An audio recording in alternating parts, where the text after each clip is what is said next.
Good morning, everyone. Welcome to today's hearing. Today we're going to begin by hearing further evidence from Mr. Barry Turner, formerly of the LABC. So would you ask Mr. Turner to come in, please?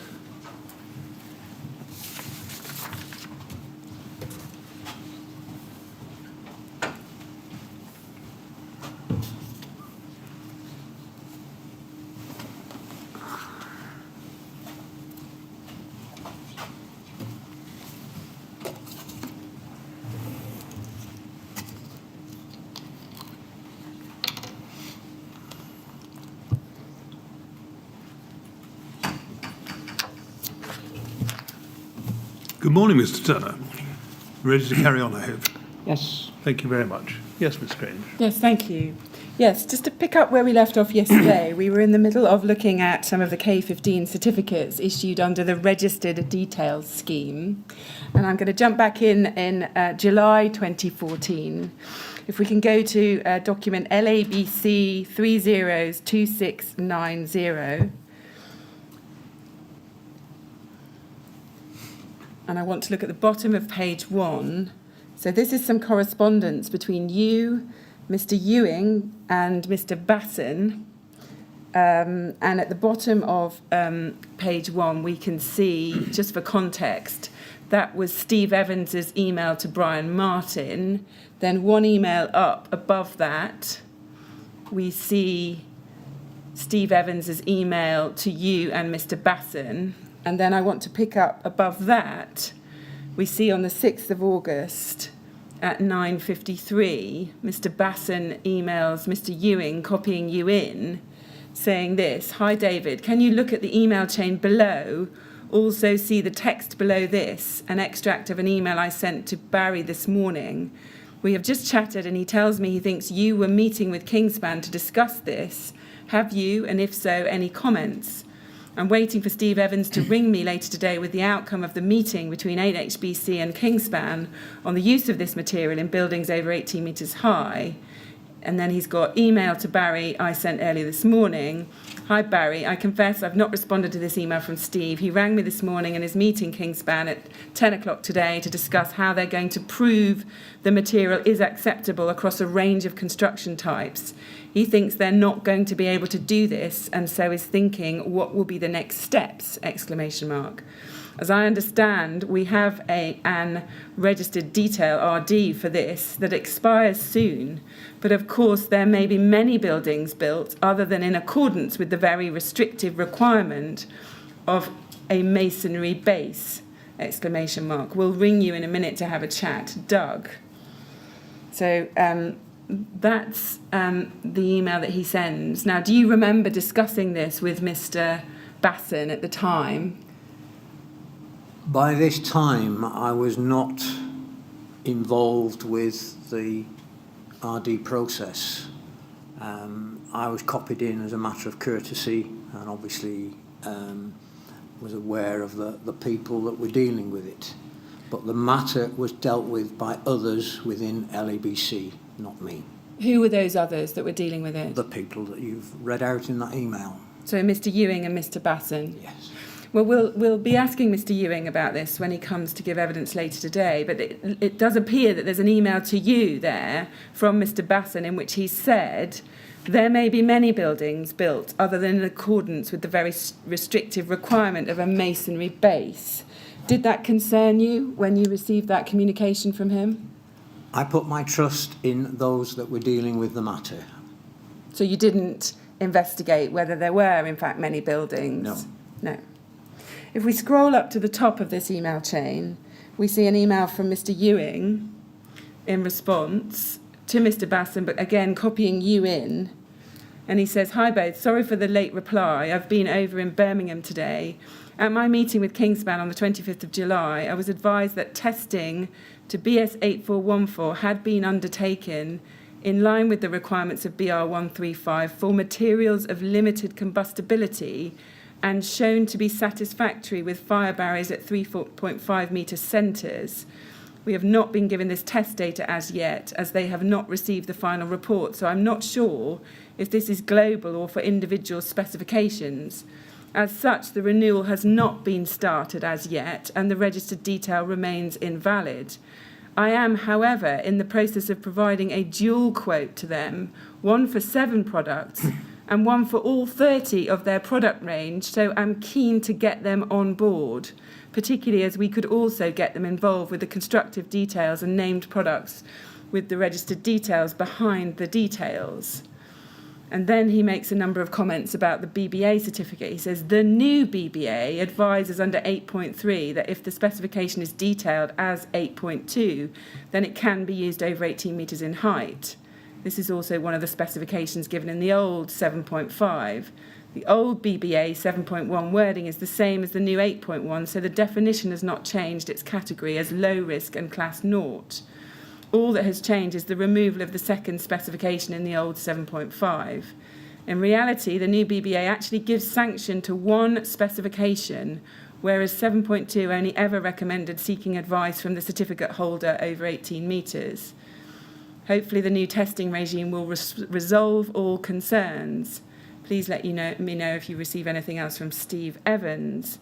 I know we've recently assessed a new Celotex product to compete with K15 and wonder if NHBC are being pressed for a decision.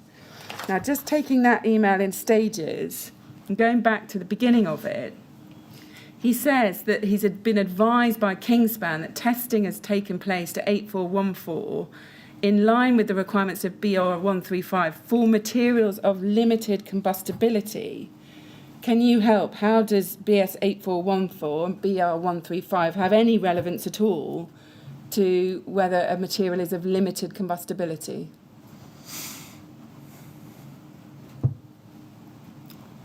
The 8414 parts 1 and 2 tests and the 135 assessment of those tests does not consider the combustibility of a product. No. It may be that as part of the assessment there is some submission regarding the combustibility of material, but I'm speculating.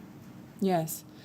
Did you know at the time that there are wholly different tests for a material to be classified as one of limited combustibility? It's not incorporated in an 841 test. No.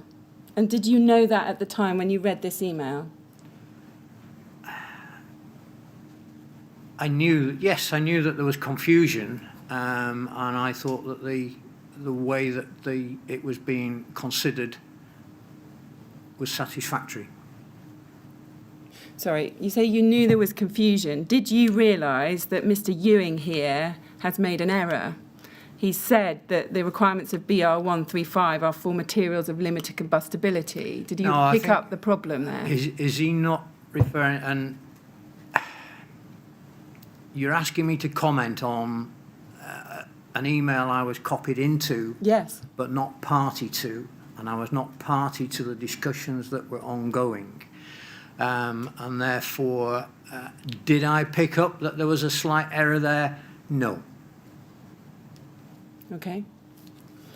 Now, you know at this time that the registered details certificate is being relied on by specialist contractors as proof of compliance with ADB. You've been informed about that, for example, by Mr. Everett of Euroclad, yes? Yes. And you're aware that there's been concerns raised by Brian Martin and the NHBC about statements that K15 is of limited combustibility. You knew that. Yes. And you also knew, you accepted yesterday, that the BBA certificate had been revised in December 2013. There was a new BBA certificate. Indeed, Mr. Ewing's referring to it here. Yes?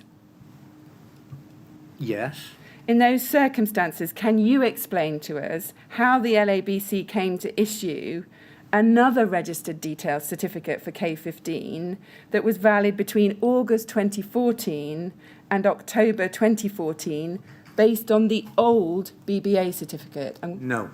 you can't explain that. I was not party to that process.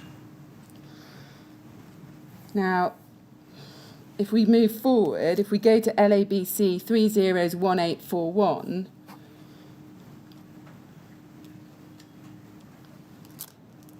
what we see here is there's an email from Mr. Brennan to Mr. Ball at Kingspan, copying in Mr. Ewing, saying that he can confirm the cost for the annual renewal for the Kingspan K15 to cover additional testing, etc., will be 1,200 plus VAT. And he says, I've attached revised certificates noting a new expiry date of the 31st of October. So this is that new certificate I was referring to. Now, the certificate itself appears, if we go to LABC 301843, that's the certificate. And then the drawings and document list appears at LABC 301842. And we can see that under the third row, supporting documentation, the BBA certificate appears as the third document supporting that, but it's the 27th of October 2008 BBA certificate. So there we see the old BBA certificate rather than the December 2013 BBA certificate. That was a clear failure on the LABC's part, wasn't it, to issue that new certificate, relying on an old, out-of-date BBA certificate. I was not party to that document being produced, so I can't comment. So are you saying you didn't know that K15 had got a new certificate? Yes. When did you find out? I couldn't tell you. Do you remember finding out and realising that it was... This process was being dealt with by others within the company. There was a registered details manager with technical ability. There were others within the company with a technical ability, and I was not party to the process. Okay, so you just knew nothing No. about it. So you can't help us as to how this came about? No. If we go to another email chain in August 2014, LABC 302703,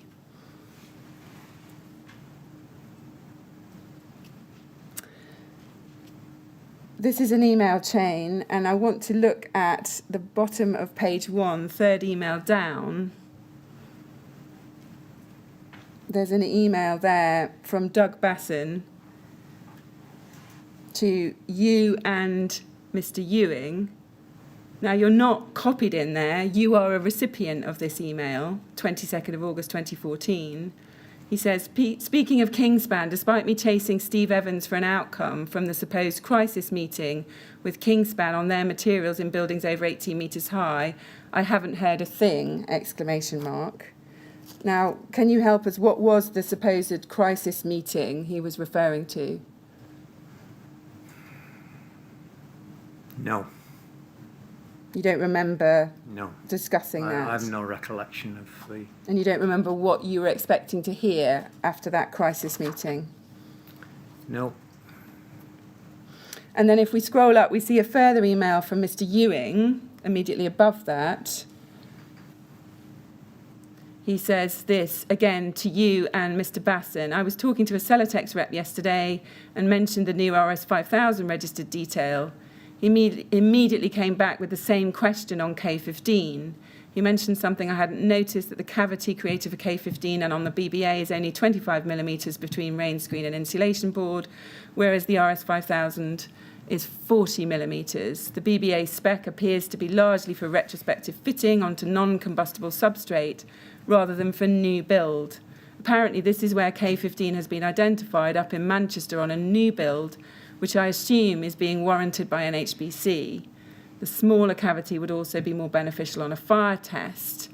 And then he says, I received this yesterday in response to the current limitations on our registered details. The attached states that K15 can be used over 18 metres in height if there's a non-combustible substrate. This is no longer the case. The new test data that we are waiting on was done with a Class 0 CP board as the substrate, and therefore it no longer has to be a non-combustible substrate. This is the main achievement that we're keen to communicate. This is what the awaited testing is intended to verify, but we can't do this until we see the reports. So that's David Ewing. And then at the top of the email, we can see a response from Mr. Basson, again to you and Mr. Ewing. And he says this: wasn't this from a meeting in July you attended with Kingspan? I'm surprised, given the potential implications of this, that we're having to wait so long for the test results. Are we, LABC, exposing ourselves here in any way by knowing there may be a problem and waiting for them rather than a general warning or threat of one to our members? ? Cheers, Doug. Now, what was the answer to that question? We can't see any response, but it's clearly being sent to you and Mr. Ewing. Did you ever answer that question posed by Mr. Basson about whether or not you ought to be issuing a general warning or at least a threat of one to the members? I don't recall what happened with that at all. As I say, I copied in, but my trust was put in others within the company that were dealing with it. It was being considered by others, and I took that as a courtesy copying in to me. Well, you're not copied in, Mr. Turner. It's sent to you. In that case, I do not recall responding to it. You don't recall ever considering, in accordance with Mr. Basson's invitation, whether or not you ought to be, in the absence of test results that you're waiting for from Kingspan, and you know that NHBC are waiting for them and having I do not recall responding to this email. And you don't recall having any other discussions with anyone about this at the time? Not this particular email. Do you accept that these emails show that you were involved at the time, even if you can't remember? The emails show that I was copied in. Well, I'll leave that there. Can I just ask, Mr. Turner, Mr. Basson and Mr. Ewing, who look as though they were the people primarily concerned, were they all working within your department? No. I was not their line manager. No, it wasn't a question I asked you. Whether they work within your department? To say we had a department is, shall we say, is a little strong. They were people that were working within the registered detail or providing the registered detail function. I can't say that the company was split into departments as such, and so I'm not quite sure how you would describe it or what you're looking for. But well, let me see if I can help you. Sometimes when you're working with a group of people, you meet them casually in the course of work and you have conversations and so on. Was that the case between you and Mr. Bassing or you and Mr. Ewing? Did you bump into them and talk to them? We were all home workers, so it's not that any conversation was electronic. Oh, I see. So you didn't meet them personally in the office? I can't say regularly for a given purpose. It may be that my visits to the office were infrequent. Right. Well, that helps, because I was going to ask you whether you ever had conversations in which these sort of problems were raised, but if you weren't bumping into them, I can see that that's perhaps not very likely. No, the majority of as I say, the conversation was electronic. Yeah, thank you. That's helpful. Thank you. Sorry. Yes, if I can just follow up on that. I think, Mr. Turner, you told us yesterday that you were actually line managing Mr. Basson. Isn't that right? Not really. Within I didn't say that. I'm fairly certain that, and if it was inferred, then not likely to be correct. I was not the line manager as such for the people within that department. I was not a departmental manager, if that's what you're looking for. So yesterday, the transcript, page 6, I asked you, we understand from Mr. Basson's statement that you were his line manager. Is that correct? Yes. That's the answer you gave yesterday. Are you saying that's not correct?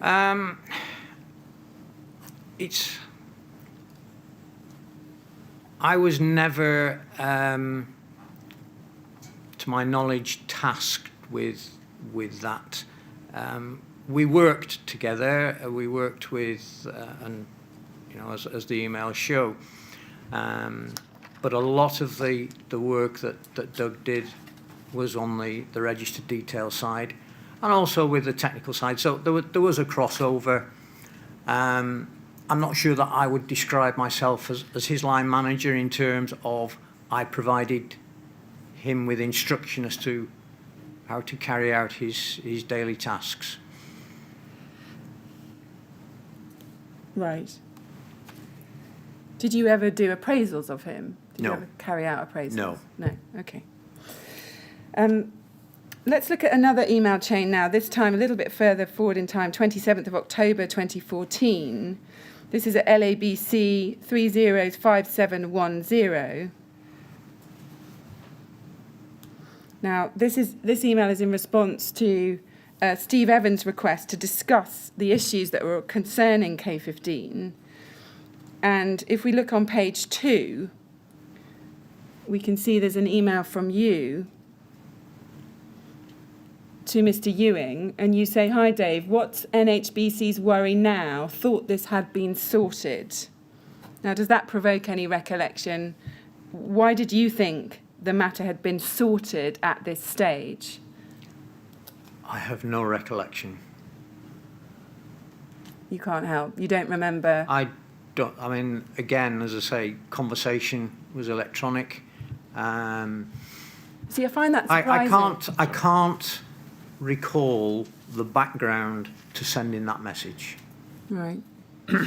But this issue, I find that surprising because this is a pretty big deal, isn't it? You've got the NHBC who are clearly very worried. They're having crisis meetings with Kingspan. They're concerned that they don't have the test evidence to support the claims made about K15. You've been told that the test evidence doesn't exist to support the claims you've made. I've been told that the test evidence doesn't exist. Yes, the NHBC have told you that. They've told you that they've asked Kingspan to do more testing.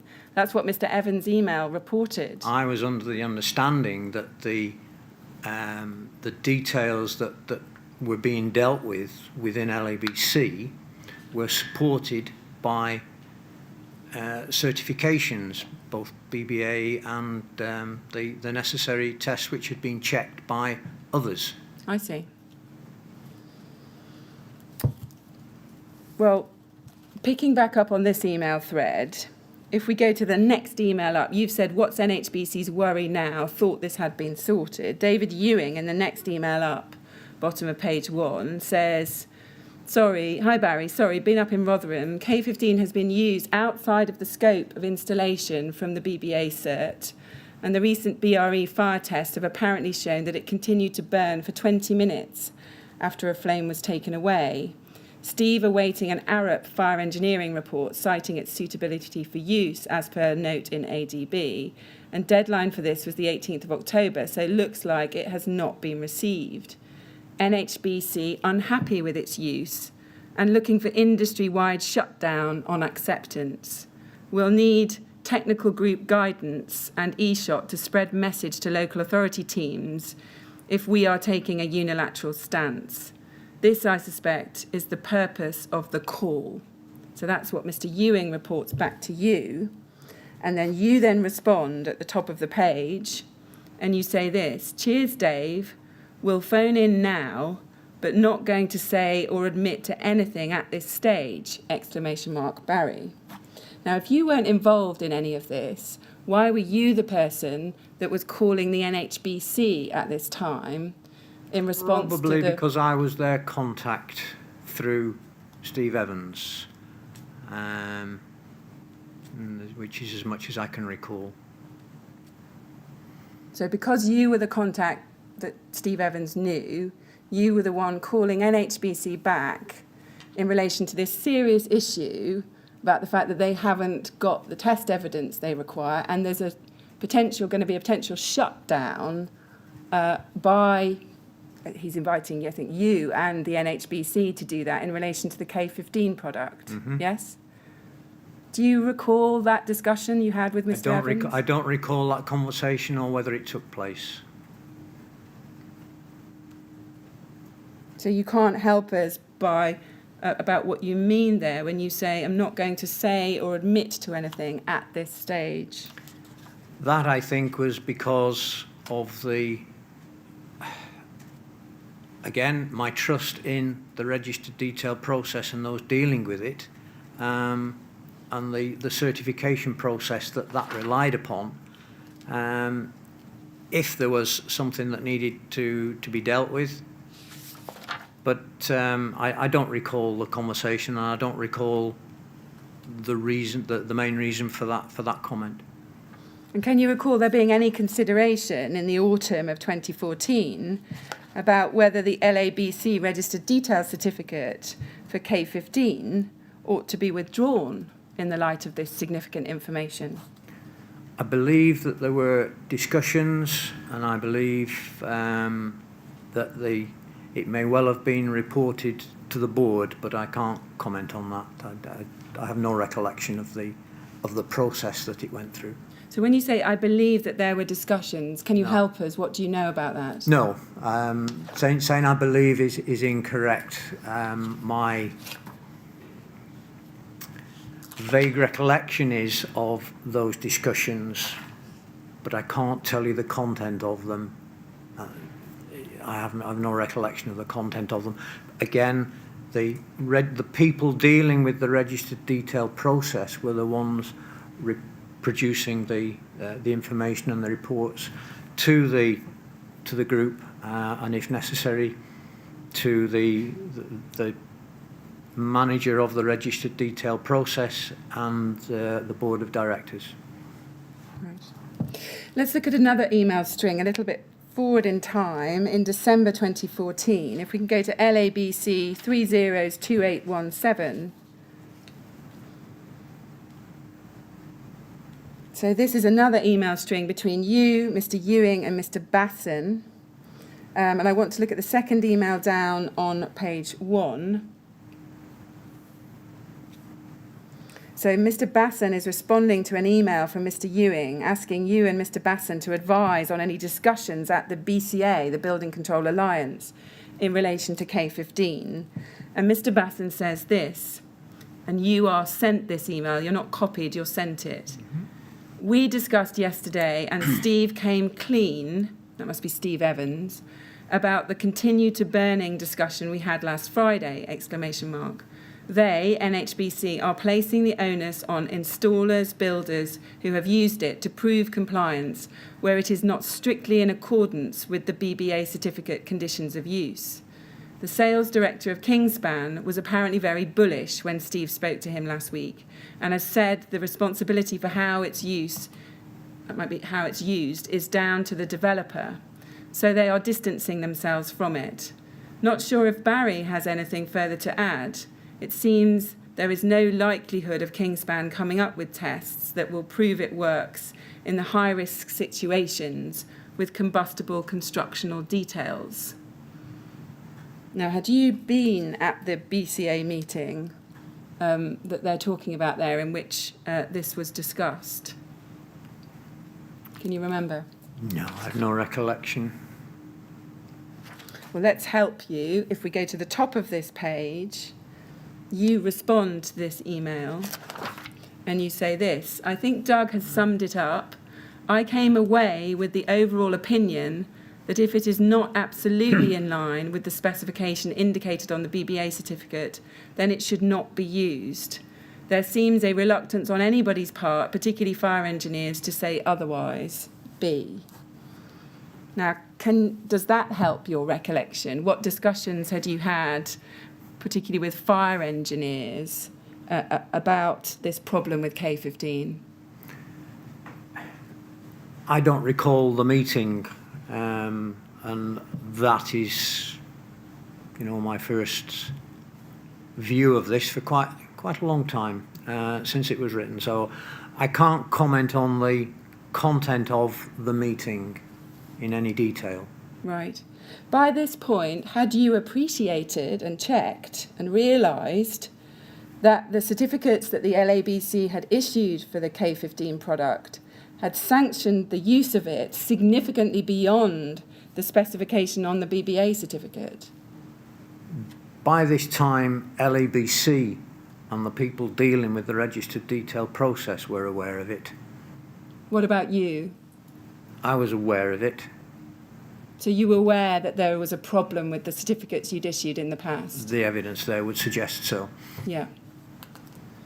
Did you think at that point about issuing a warning to your members to say, well, there's a problem here. We've been issuing certificates for many years now for the K15 product, and that those certificates have inaccurate information on them? Previous email suggests what the company were considering doing with that, and I left it to the others that were dealing with the matter, as indicated in the email that you've looked at earlier, to follow that up.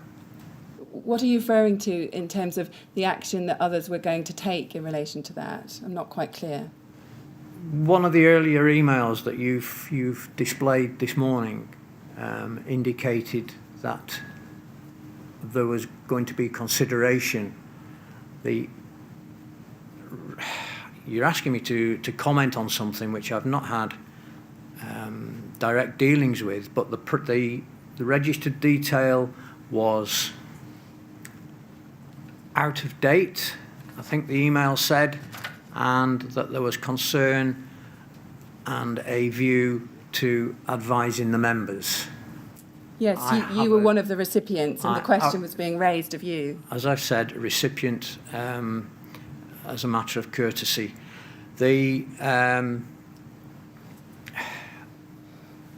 Whether that was taken forward or not, I have no recollection sufficient to make a statement about it.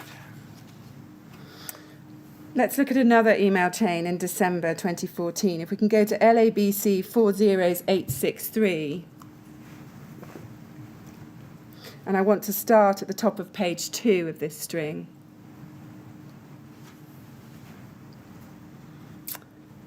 This is Mr. Ewing on the 18th of December 2014, subject Kingspan insulation. Hi Barry, I've amended the certificate and highlighted changes in red for ease.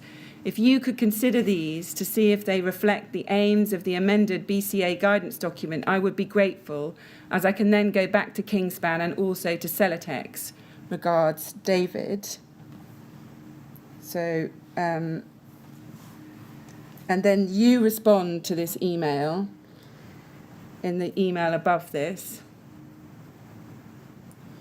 And you say, hi Dave, everything looks to be covered by the amended wording, almost to the point of it not being possible to meet all the requirements, but that's okay by me. I have one concern over the wording in the product description at the beginning of the document. It states quite categorically that K15 complies with BR 135 for use in rain screen applications above 15 metres in height. While this may be true, and I note that immediately after attention is drawn to the conditions of certificate, do we have to say it quite so noticeably? I can't help but think that this will be used by Kingspan marketing and will encourage people to read no further. Can I suggest that the paragraph reads, K15 complies with BR 135 for use in rain screen applications above 18 metres in height. However, see scope and conditions of certificate for more information. I'm still nervous but can't see that we can do any more. Regards, Barry. Now, the first point is, what was that reference to 15 metres an error? Did you mean 18 metres there?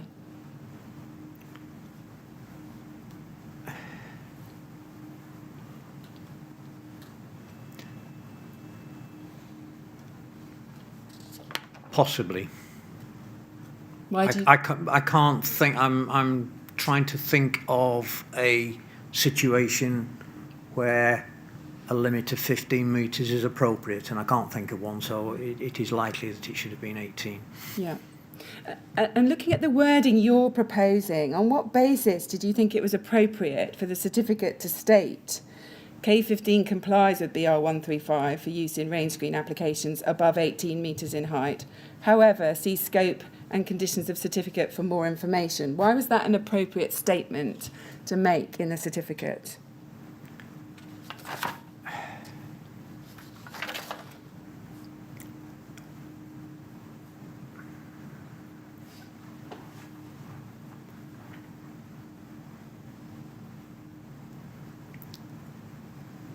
I'm not sure what certificate is being referred to.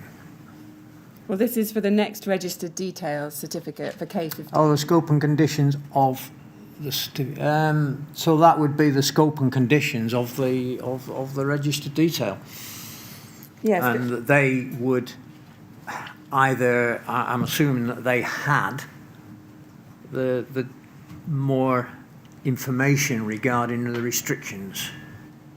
you see, the problem with that statement that you're suggesting, I suggest to you, is that it's inferring global approval for use of K15 in range screen applications over 18 metres in height, whereas it should have said that K15 complies with BR 135 only when used in one specific system configuration.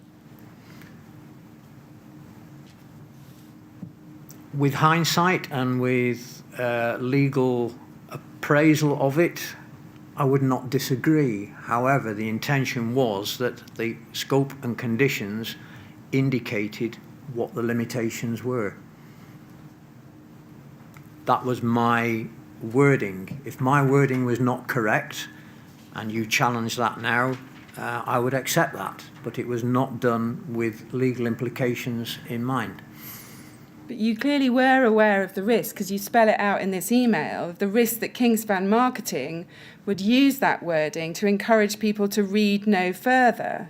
You flagged that risk in your email. So why not make the wording tighter and system specific? Easy to say now. I thought I had. If your opinion that that wording does not do that, I have to accept that. But it was an attempt, that was the intention of that wording. It's just what's difficult to understand is that given the number of times the LABC have been made aware of the problems with the K15 product from NHBC, from Brian Martin, from Rockwool, it's difficult to see how why more care wasn't spent on the wording of this certificate at this point in time. Can you explain that? No, that was my intention. And if that wasn't sufficient, I have to accept that. But the intention was to ensure that we did put those limitations in place. Right.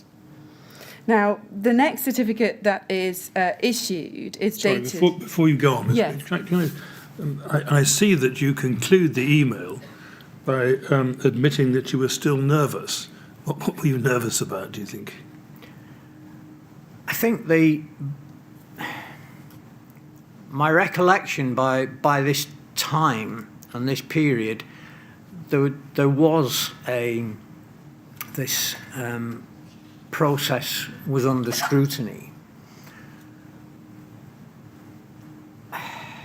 I don't recollect the detail of the conversations that were taking part at that time, but it's clear from the email strings that such conversations were taking place, and maybe therefore perhaps I would have liked to have walked away from the whole issue. But by making that statement, I'm trying, and as now been highlighted, didn't achieve to provide the limitations that were necessary. Well, that's interesting because you go on to say you can't see that you could do any more. which suggests perhaps that you would like to be more specific about the limitations, but didn't feel able to come out on the face of the document and say this is not suitable except in one limited range of set of circumstances. I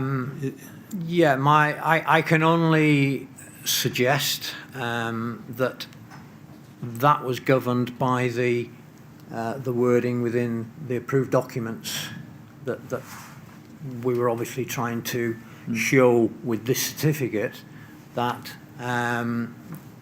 the requirements of the approved document were being followed.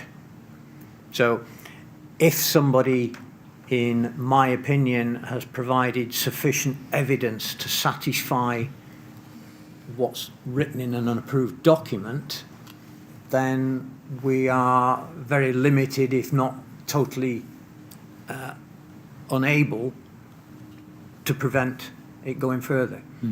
All right, thank you very much. Yes, but I don't entirely understand that. You're quoting from BR 135, which does appear in the approved document, but if you read that publication, it was made very clear in it that it was a system-specific test. It couldn't confer any kind of generic or global approval. So how does the wording in ADB help you here?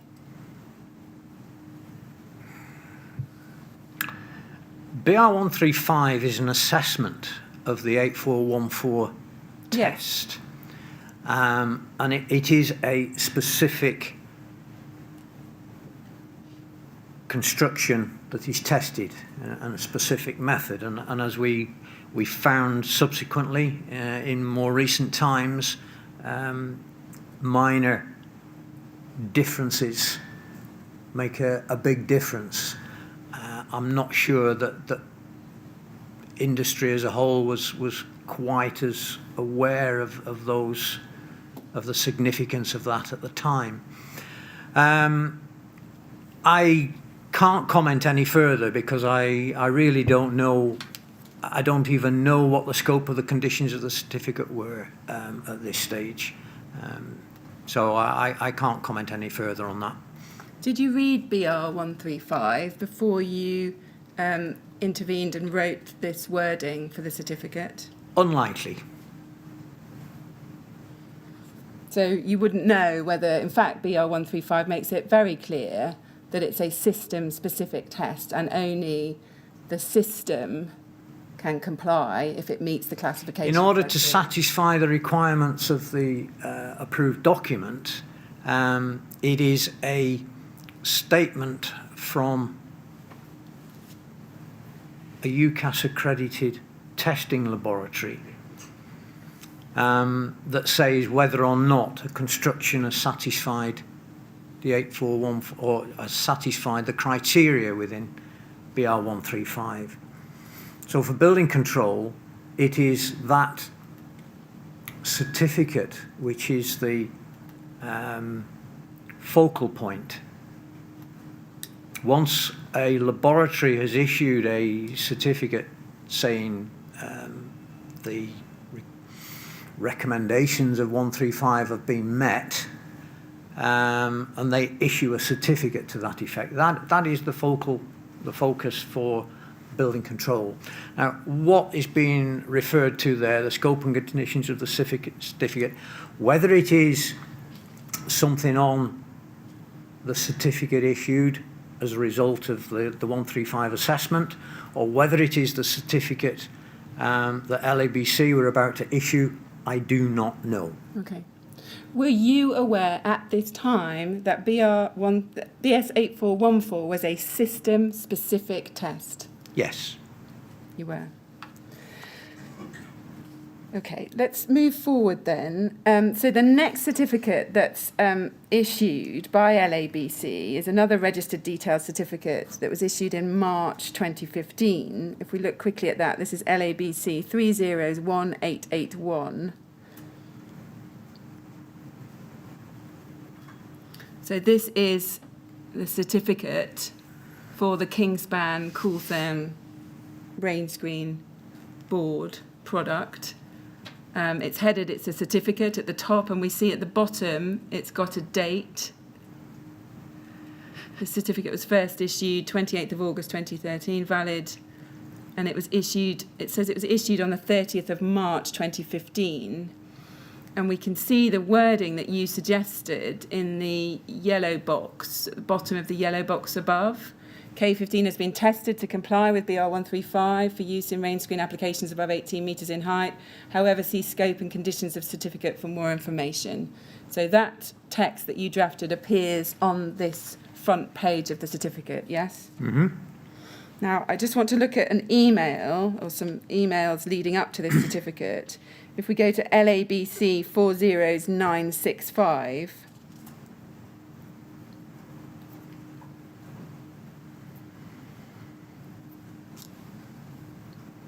this is an email from David Ewing to Mr. Ball of Kingspan. And if we look at the bottom of page 1, it's the email from there's an email from Mr. Ball to Mr. Ewing and Mr. Brennan. And what we see then, if we go over the page, is Mr. Ball is commenting and on the K15 draft certificate that's been sent, and we don't need to go to the detail of it, he makes a number of detailed comments on it. And if we scroll up to the next email above that, on the 8th of January 2015,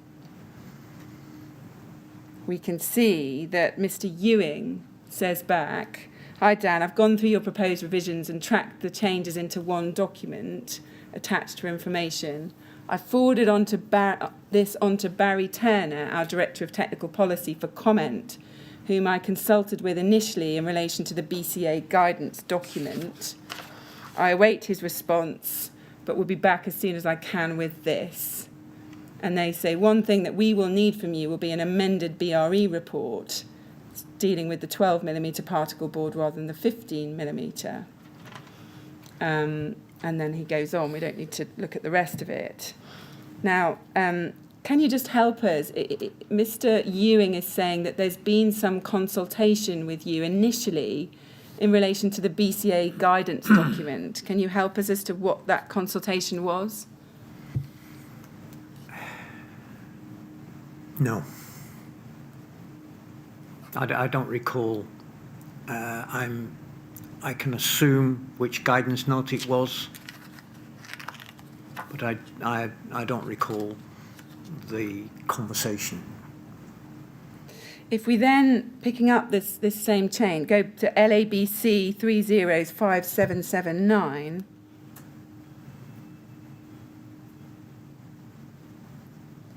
this is an email from Mr. Ewing to you of the 8th of January 2015, and he says, "Hi Barry, I've received a revised certificate from Kingspan, see note below, and have altered our certificate in red to reflect the requested changes. The bulk is for generic fixings, which I think is fair, but there is also an amendment to the actual report, and I do not think it is appropriate unless there's a corresponding amended BRE report that reflects this 15mm or 12mm particle board. I will leave this with Kingspan to sort this out. Can you let me know what you think, and we can then put this to the big wide world. Thanks, David." Now, can you help us? It looks like you are being consulted this time to provide technical input into the certificate. Is that right? That would suggest so, yes. Were Herefordshire Council no longer involved in the process by this time? Can you help on that? I don't know, so no, I can't answer that. If we look at another email, LABC 302848, I want to start by picking this up on page 4. There's an email from Mr. Everall to you and a number of others, to you and Mr. Hammond, Ms. Stimpson, Mr. Basson, and the heading is Building Control Alliance. And he says, "Good afternoon, a few points from today's meeting of the Alliance which Alison and I attended." And then I want to pick it up in the third paragraph. it says he also mentioned that there were now 24 BCA technical guidance notes on the BCA website. Are there links to this site on our website? Do we need to do more to make our members aware of them? Presumably all have been agreed by the BCA technical group on which we are represented and so are suitable for endorsement by us. And then he goes on, there are apparently some insulation manufacturers producing products which do not meet the non-combustibility requirements for buildings above 18 metres. NHBC are planning to issue a guidance note to builders on this. I have asked Steve to send me a copy so that we can, if you think necessary, alert our members. And then he goes on, but we don't need to look at the rest of what he says. It's on different topics. And then at the bottom of page 2, we can see Lorna Stimpson replies to this. So right at the bottom, there's an email from her of the 21st of January 2015. And if we go over the page, we can see what she said. Again, you're a recipient of this email. Serena and Cathal, can you please go onto the BCA website and find the 24 guidance notes and provide suitable links from our website? David, can you please take a look at our current registered details to make sure we don't have any of the said insulation products? And then we see your response on the same day at the top of page 2. You say this, just briefly, we are aware of the insulation issue above 18 metres. It has been discussed at BCA Technical and Dave E. is more than well versed in the issues with Kingspan K15. It is an insurance issue rather than compliance with regs. Warranty know about it and are reasonably okay with it all. Now, I just want to take this email in stages. You say in those first lines that Dave E. is more than well versed in the issues with Kingspan K15. What did you mean by that? I meant that Mr. Ewing was dealing with the matters. But you obviously knew what those matters were by this time, yes? I had left it with the people dealing with the registered detail. There were at least 3 technical people dealing with the matter, and I took this to being copied in as a courtesy. When asked for comment, I made comment, and you have evidence of what those comments were. Yeah. You were the one sitting on the BCA technical guidance committees, weren't you? One of, yes. Yes. Was Mr. Ewing sitting on those? No. No. Mr. Basson did. What do you mean when you say in the second part of your email, it is an insurance issue rather than compliance with regs? That must be a detail. I don't know what I meant there. I have no I don't recall what that particular comment was about. I mean, it appears you're saying that the issue with K15 is an insurance issue rather than compliance with regs, doesn't it, based on this email? It might appear like that, but whether it was or not, I cannot confirm or deny. Can you help us to why you might have believed that was the case at the time? No. Because it absolutely was a compliance issue with the regulations and with approved document B, wasn't it? It depends on the topic of the conversation, and I don't know what the conversation was. Well, we can see the context. What's happened is Mr. Everall has said there are apparently insulation manufacturers producing products which don't meet the non-combustibility requirements for buildings over 18 metres. And that appears to be the issue that you're commenting on based on the first paragraph of that email. Why I believed it to be an insurance issue, I do not recall. Can I just ask, you go on to say that warranty know about it and are reasonably okay with it all. What does warranty refer to? Warranty is insurance. LABC Warranty, who provide some of the warranty insurances for LABC sites, not all. They're also an approved inspector in their own right and have their own technical competencies, their own technical department. I must have spoken with one of their technical people, and they had obviously told me that they were aware of it and okay from that, and that is my only recollection. But their technical people were also aware of it. Yes, the impression I have is that you'd had some form of discussion, possibly fairly detailed, about the nature of the problem with someone who was dealing with the warranty I undertakings. may well have done, but I do not recall the detail. No. All right. Thank you. Do you recall ever discussing with warranty? I had Problem. very few discussions with warranty. That may even have been a third-party contact.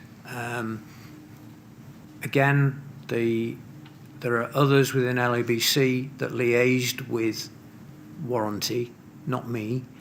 And it may well be that I was informed by someone else that they discussed it with warranty, which is more likely to be the case. Who are those others you're talking about? Martin Taylor in particular, and I don't know whether Doug Basson was linked with them, and Lorna Stimpson. They were the contacts and the liaison people with warranty, not me. It would be a pretty important issue for warranty to be aware of, wouldn't it? They may well have been. They may have been well aware of it. I don't know. I wasn't a contact with them. The wording you've used here is interesting. It says they're reasonably okay with it all.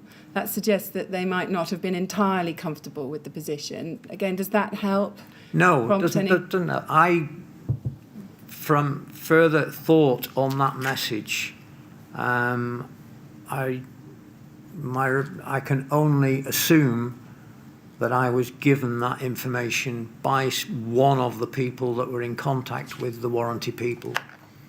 I was not, in fact, very rarely in contact with the warranty technical department. Right.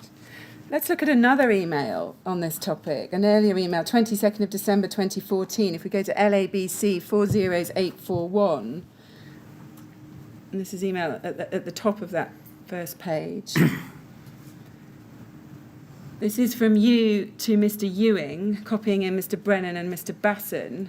And you say, "Hi Dave, the minutes are in the form of action points only. The BCA guidance note with amendments was discussed and agreed, subject to each of us taking it back to our own technical groups." So it would appear you're reporting back on a BCA technical meeting. Mm-hmm. "We will put it on the agenda for our technical meeting in January, but the likelihood is that we will accept the wording as it is." And sorry, I should have noted, the subject of this is K15. You see that from the top line, top lines. And then you say this: "As you have already explained, it is a warranty issue rather than a building regulations direct matter, unless we consider the duty of care element. I don't see that we can do any more than you have indicated in the proposed registered details. Barry."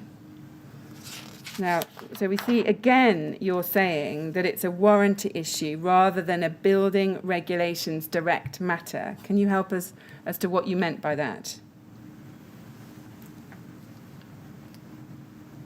No.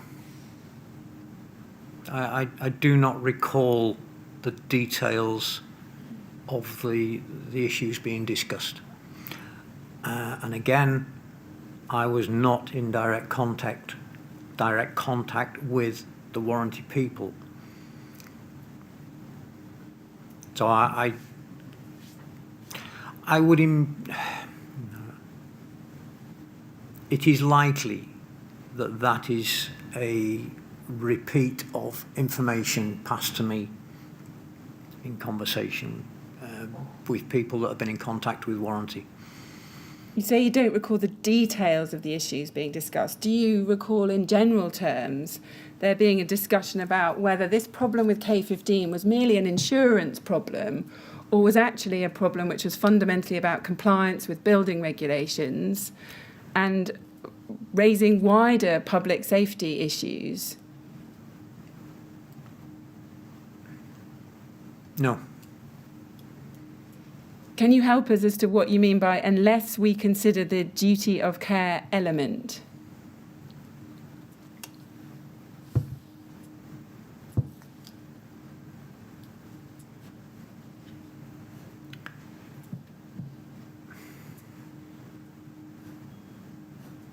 No.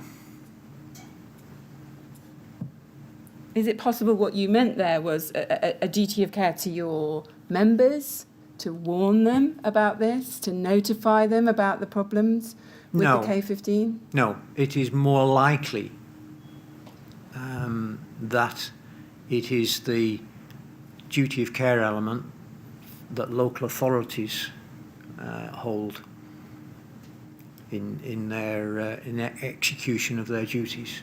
And do you mean by that a strict legal duty of care that they hold? Is that what you meant? Probably. That is the likely thought process.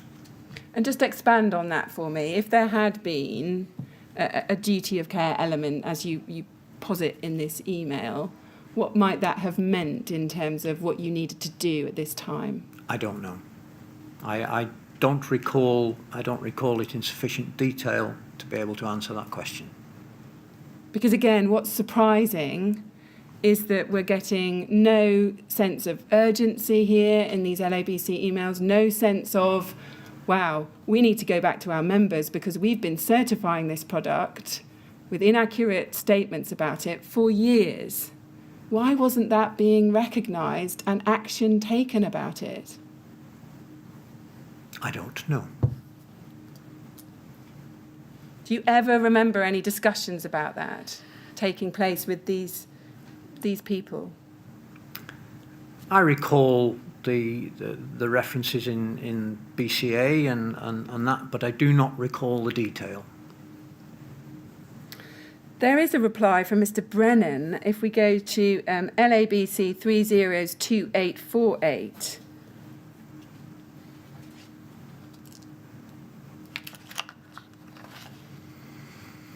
At the top of the page, we can see Mr. Brennan saying to you and to others, I don't think it's a coincidence either that we got that large piece of registered details business with Kingspan at this time either.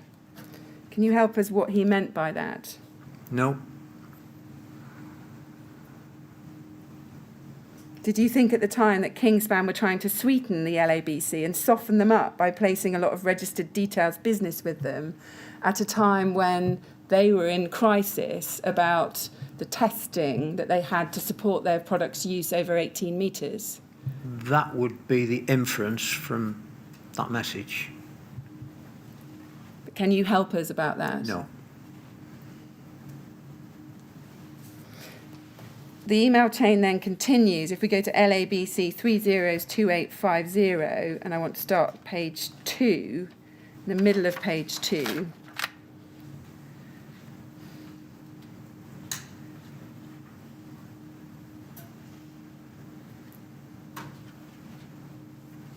There's an email from you, 21st of January at 15:16, in the middle of page 2.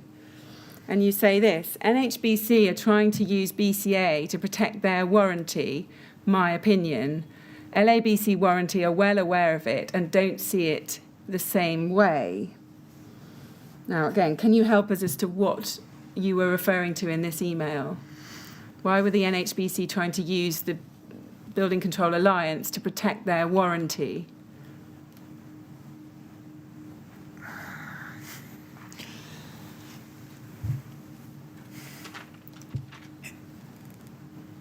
It is likely that is a result of discussions that took place at BCA, details of which I do not recall.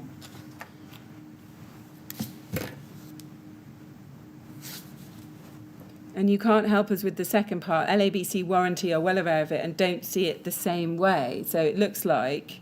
That is a repeat of my previous comment.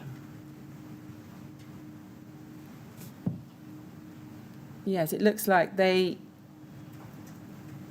don't think you can use the Building Control Alliance to protect their warranty. I mean, it's not entirely clear.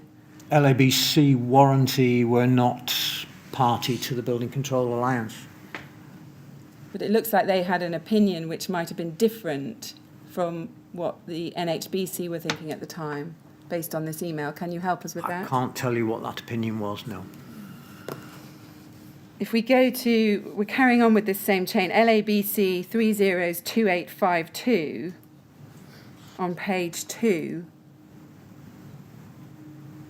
There's an email from Mr. Ewing to you and the others, 21st of January 2015. And he says, hi, sorry, I'd switched off to finish the fire risk assessment for something. And then the first big substantive paragraph, he says, I've been talking through this with Barry, and the wording now on the registered details certificate is exactly the same, cut and pasted, as the revised BCA document. I've done the K15 document and now intend to replicate the guidance on the Celotex registered details, as this is also a thermoset material. They might be less keen, as we do not know if their product carried on burning for 20 minutes after the flame was taken away. The only negative to this is that control has been handed to warranty for acceptability of the material. The failings in the material are not addressed in ADB3. We can control fire spread, test passed, but there's no control of the material stability, i.e. what drops off and is likely to hit someone below. David. So he's talking about changes you're making to the registered details certificate to replicate the guidance. And then if we go up the page, we can see at the bottom of page 1, there's a response from Lorna Stimpson. She says this to you and others. This issue's been burning for a long time, though, hasn't it? Get it? Exclamation mark, exclamation mark, exclamation mark. Why is it raising its head again all of a sudden? Now, can you help us as to what her awareness was at this time of the problems with the K15 product and its use over 18 metres? Did you ever discuss that with her? No. We then see a response from Mr. Ewing at the top of page 1. He says this, again, you are a recipient of this email. NHBC have several large sites all using the material outside of the tested specification. As such, their special risks team are jumping up and down. There was initial concern raised that our registered details inferred global approval, and this has been amended since January 2014, when BBA revised their agreement certificate for the product. Kingspan had it tested last year by BRE, and the results were a pass to the requisite tests, but collapse of the material as it burned. We don't know if the tests carried out by Celotex for their rival product was redacted to exclude this information from us. Now, we can see there clearly that Mr. Ewing is raising the fact that the registered details certificate inferred global approval, and he says this has been amended since January 2014. But we just saw in the March 2015 certificate that it was still inferring global approval after this point. Can you help us about that? No, I was not party to the issue.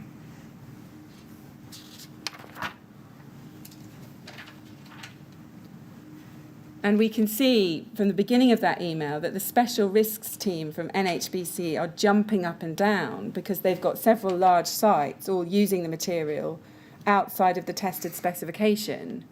Why wasn't the LABC jumping up and down, thinking to itself, wow, K15 is going to have been used on multiple projects because of our certificates for years. We need to get on top of this problem quickly.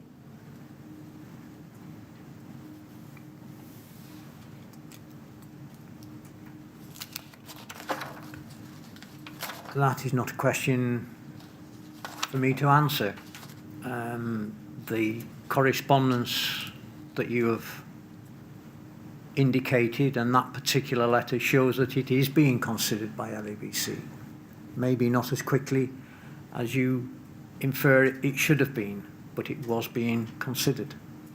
Well, all we can see really is you saying it's a warranty insurance issue, and you're not suggesting we should do any more. Why not? I was repeating information passed to me by others.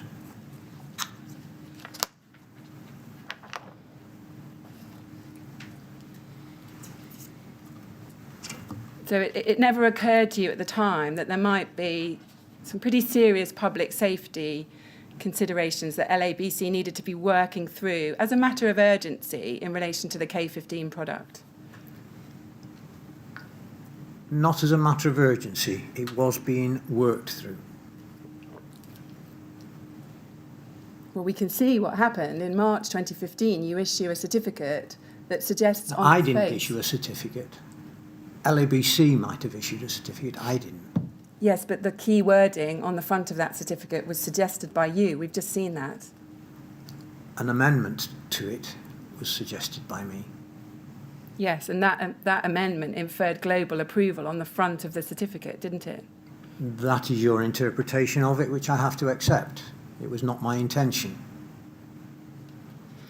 Now, we can see then in January 2015 that the LABC then decide to approach the BRE to get some advice. If we go to LABC 305793,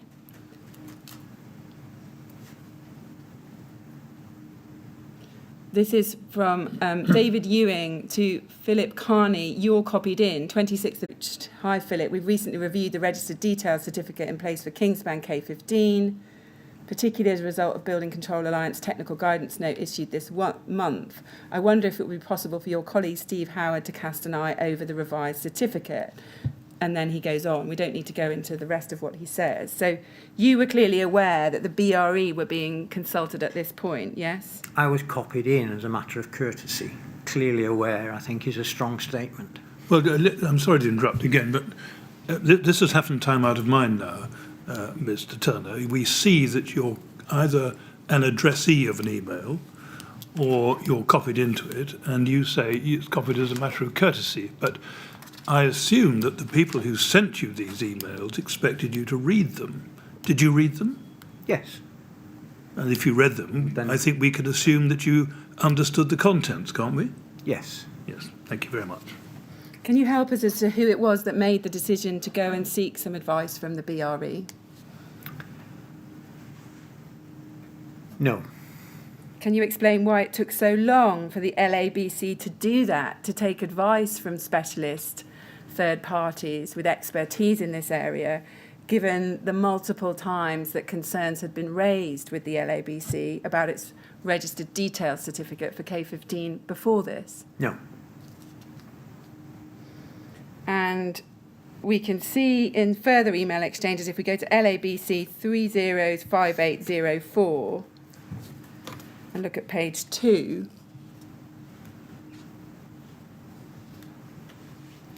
on the 30th of January 2015, Mr. Ewing says to you, I've just spoken to Philip Carney regarding K15, who suggested a quick meeting with Steve Howard, the fire tester at BRE.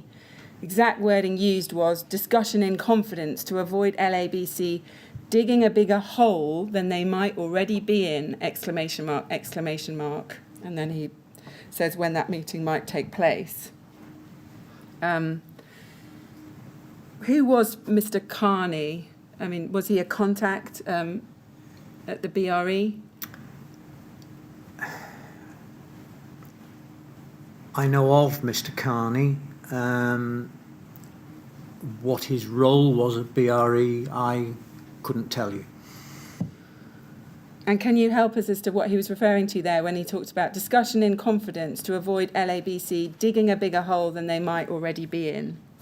That would suggest that they're now looking into the issues which you already referred to.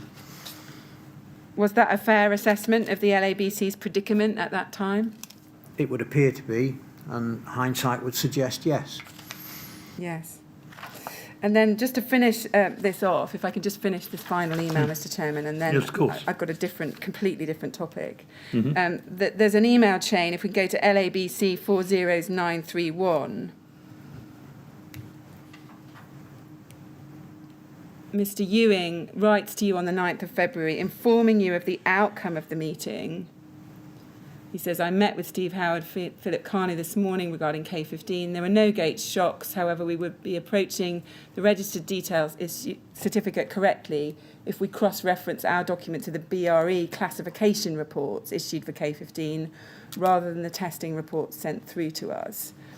And then he goes on, and in the second paragraph, main part of that email, he says, as such, if you're in agreement, I'll amend the certificate accordingly after I've received confirmation from Kingspan of the relevant classification reports. And then there's a further LABC exchange in relation to the K15 certificate in February. If we go to LABC 305823, on page 2, we can see that Mr. Ewing attaches the most recent version, most up-to-date recent version of the K15 registered details certificate.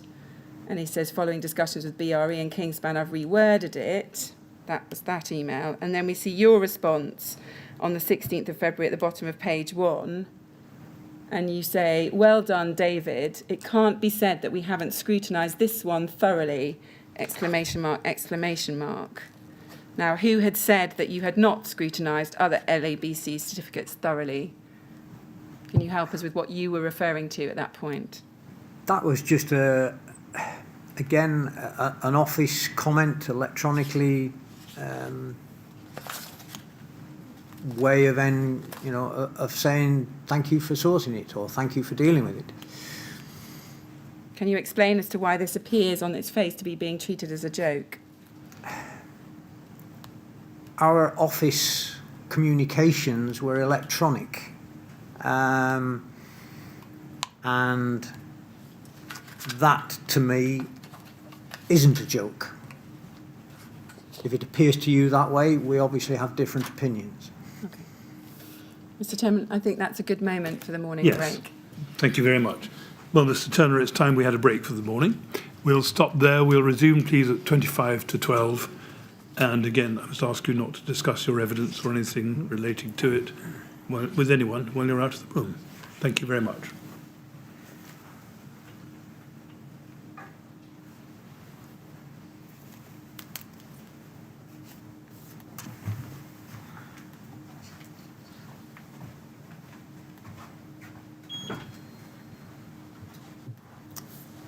Thank you, Ms. Grange. 25 to 12. Please. Thank you.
Would you ask Mr. Turner to come back in, please?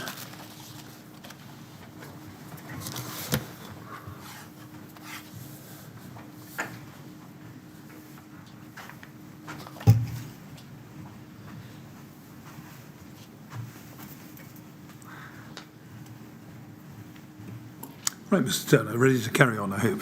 Yes, Ms. Grange. Yes, thank you. Yes, I've got one main topic now to cover with you, one final main topic.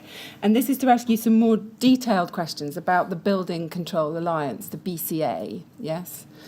Now, that was established in 2008, is that right? Does that sound right? I believe so, yes. Yeah. And is it right that members of the BCA included the Association of Consultant Approved Inspectors, Yes, Local Authority Building Control, i.e. LABC, the Chartered Association of Building Engineers, yes, the Chartered Institute of Building, yes, and the Royal Institute of Chartered Surveyors? yes. And it's right, isn't it, that organisations were members of the BCA rather than individuals, is that correct? I was not party to it, so I can't confirm the makeup of it or what the articles were. So my understanding was that it was the associations, not individuals, yes. Yes. And what was your role within the BCA? I sat as a member of the technical group. And how long did you sit as a member of that group?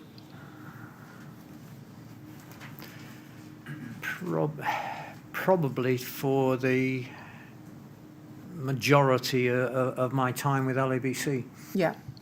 Yeah, so you're on it throughout. And can you just help us in brief terms, why was the BCA created? At the time it was created, government were looking to remove, or if that's the right word, but to do away with building control in its form that it was, and essentially make it a insurance-based system of approach of regulation. So that, and so there was a common belief or a common theme between both public and private building control bodies to resist that particular attempt by government to remove building control from the process. Yes. Now, you tell us something about this in your statement. If we could look at that at page 28, paragraph 92. So you say there, I should explain that the BCA was set up as a result of a government review of the building control system and possible changes to the regulatory environment, and you've just explained what those were. On this issue, there was common ground between local authority building control and approved inspectors who were opposed to the proposals to relax building control requirements. From this initial purpose of support and promotion of building control, the technical group was established, chaired by NHBC, with the aim of agreeing, where possible, the technical interpretation of building regulations so as to reduce the scope for competition based on different interpretations and to achieve consensus. A number of organisations were represented on or participate in the BCA, and the relevant government departments were, I understand, consulted or advised on the work of the BCA and copied into papers circulated to the technical group. Now, just a few more questions about that. You say the technical group was chaired by the NHBC. Does that mean the NHBC always held the position of chair in that group? Yes. And was that always Steve Evans of the NHBC? No, there were predecessors to Right. Steve Evans. Yeah. And was it your understanding that the NHBC was a member of the BCA as well as being chair?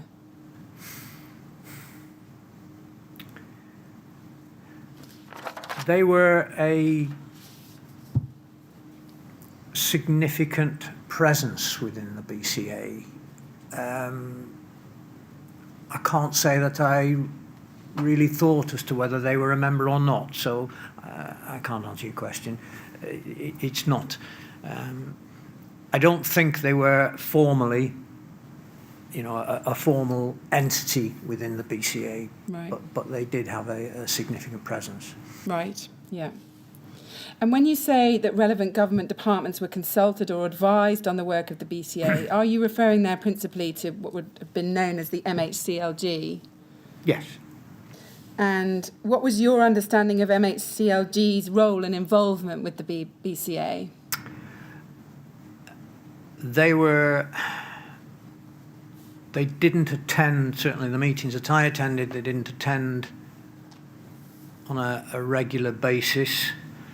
They were copied into papers. I was not party to their invitation in the first place, so I can't really expand on Okay. that. Yeah. Mr. Evans says in his witness statement for the transcript, this is at paragraph 165B on page 60, as part of NHB 403020. He says this, first of all, the MHCLG was a papers-only member of the technical group. It would be copied into emails and minutes. Is that your understanding? I wouldn't disagree with that. Yeah. And he says MHCLG did not authorise the issue of any BCA technical note, but it did see the relevant papers. Again, was that your experience? NHBC were very supportive of the process. I'm very involved in the process. Purely because the organisation was, unfunded. When you say NHBC were very supportive of the process and very involved in the process, I was asking you about MHCLG. I beg your pardon. Do you mean they were very supportive of the process? My understanding was that they welcomed the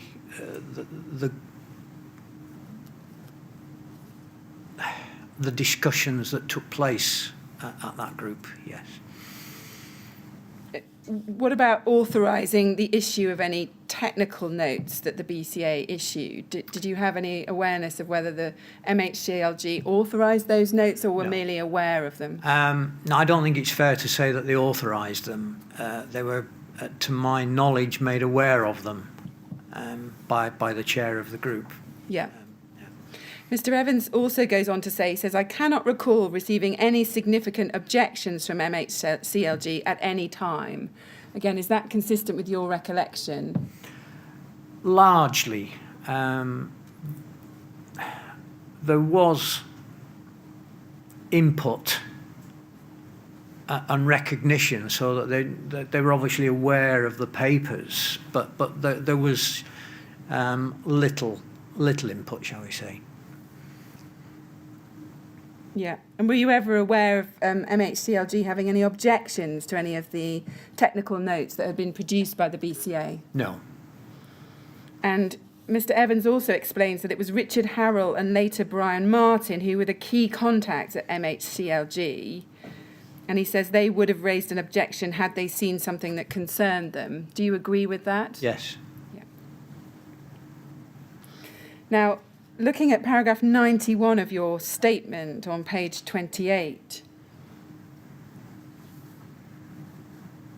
you say this. You say the use of PUR, PIR and phenolic insulation above 18 metres became the subject of detailed consideration by the technical group of the Building Control Alliance. This ultimately resulted in the BCA issuing draft revised guidance in April 2015, which was finally published in June 2015. I was involved as a member of the group in those discussions, but I do not recall details of the matters that were discussed. Now, can you help us as to this? When did the use of PUR, PIR and phenolic insulation become the subject of detailed consideration by the technical arm of the BCA? I can't give you specific dates, but they will relate to previous correspondence and emails that you've already indicated. So in terms of why it became the subject of detailed consideration, was that because of the K15 problems that we've seen in the emails? It was raised by the NHBC representative, yes. In the context of K15 specifically? No. Not to my knowledge. It might have been reference to K15, but the discussions were, as I recollect, about the external cladding. Do you mean as in about the external cladding as distinct from the external insulation? All right, the external cladding system. So do you remember there being discussion about combustible insulation products as part of the external wall system? I don't remember any detail of such discussion, no. But it is likely that they took part. Yes. Now, you've referred in that paragraph of your statement to the draft revised guidance from April 2015, which was published in June 2015 of Technical Guidance Note 18. But there was an earlier version, issue 0 of Technical Guidance Note 18, issued in June 2014. That was the first issue of that guidance. Did you have any involvement in the drafting of that guidance from June 2014? No. Mr. Basson has told us in his witness statement that he understood that Steve Evans of the NHBC was the author of that BCA Technical Guidance Note 18. Was that your understanding as well? Yes. Can you remember who was responsible for making the decision that a guidance note dealing with, amongst other things, combustible cladding materials was required? My recollection is that it was brought to the table by NHBC. I beg your pardon, by Mr. Evans. And can you remember the reason for why such a guidance note was required? What was the reason given?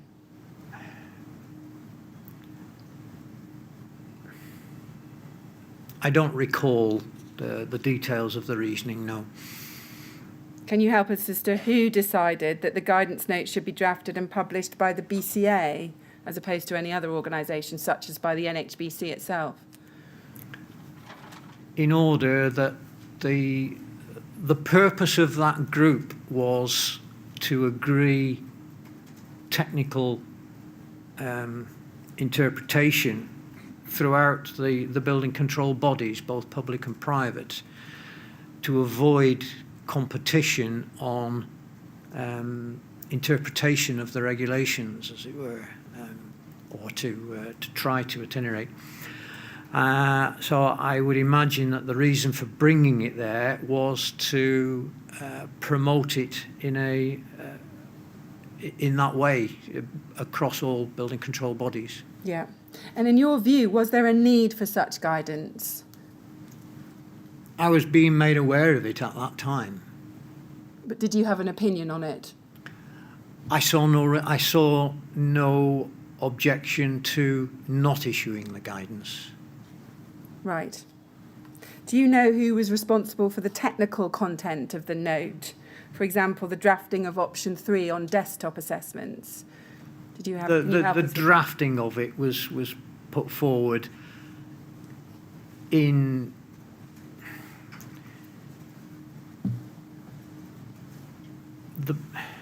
the paper was put forward by Mr. Evans, right? Yeah. For discussion at the group. Can you help as to whether any experts were consulted, such as any experts in fire engineering, cladding, or fire safety, in the drafting of that guidance and its production? It was my understanding that the NHBC fire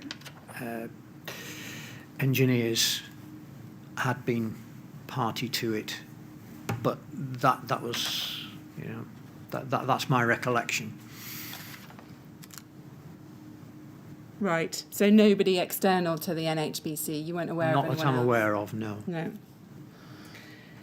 Now, if we look at Mr. Evans' statement at NHB 403020 and look at the top of page 66.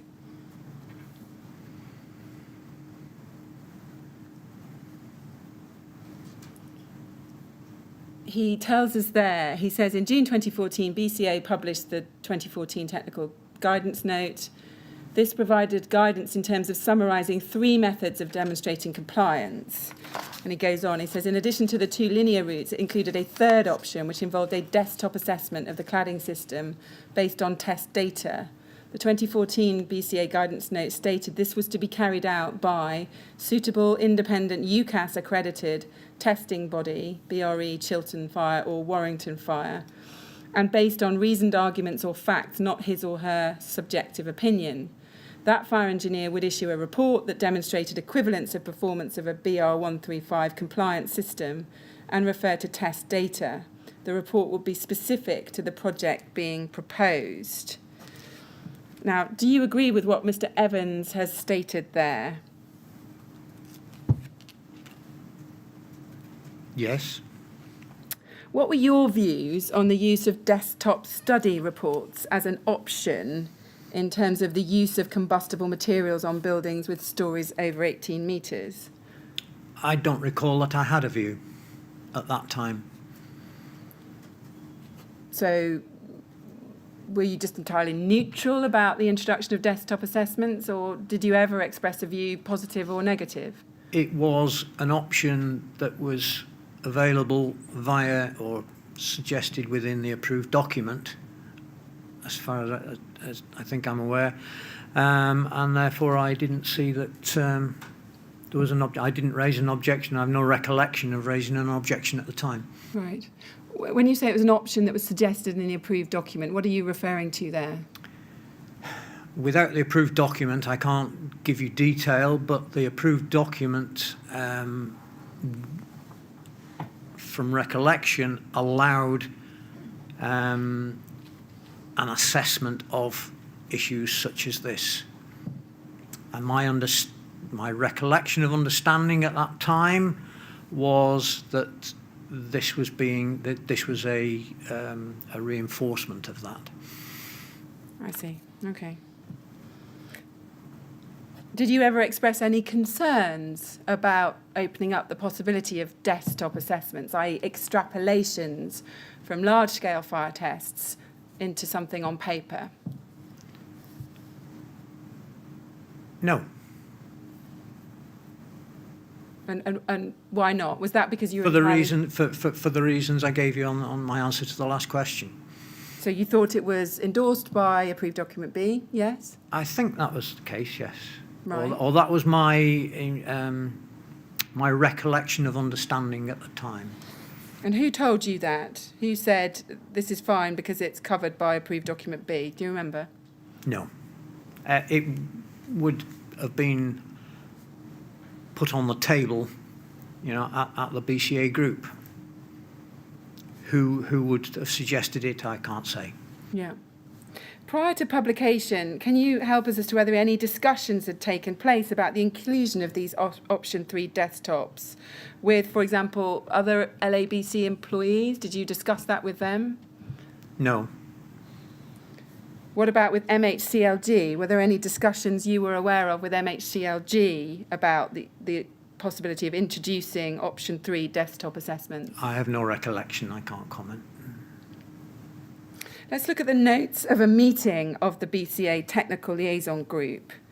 If we can go to CLG 1306889.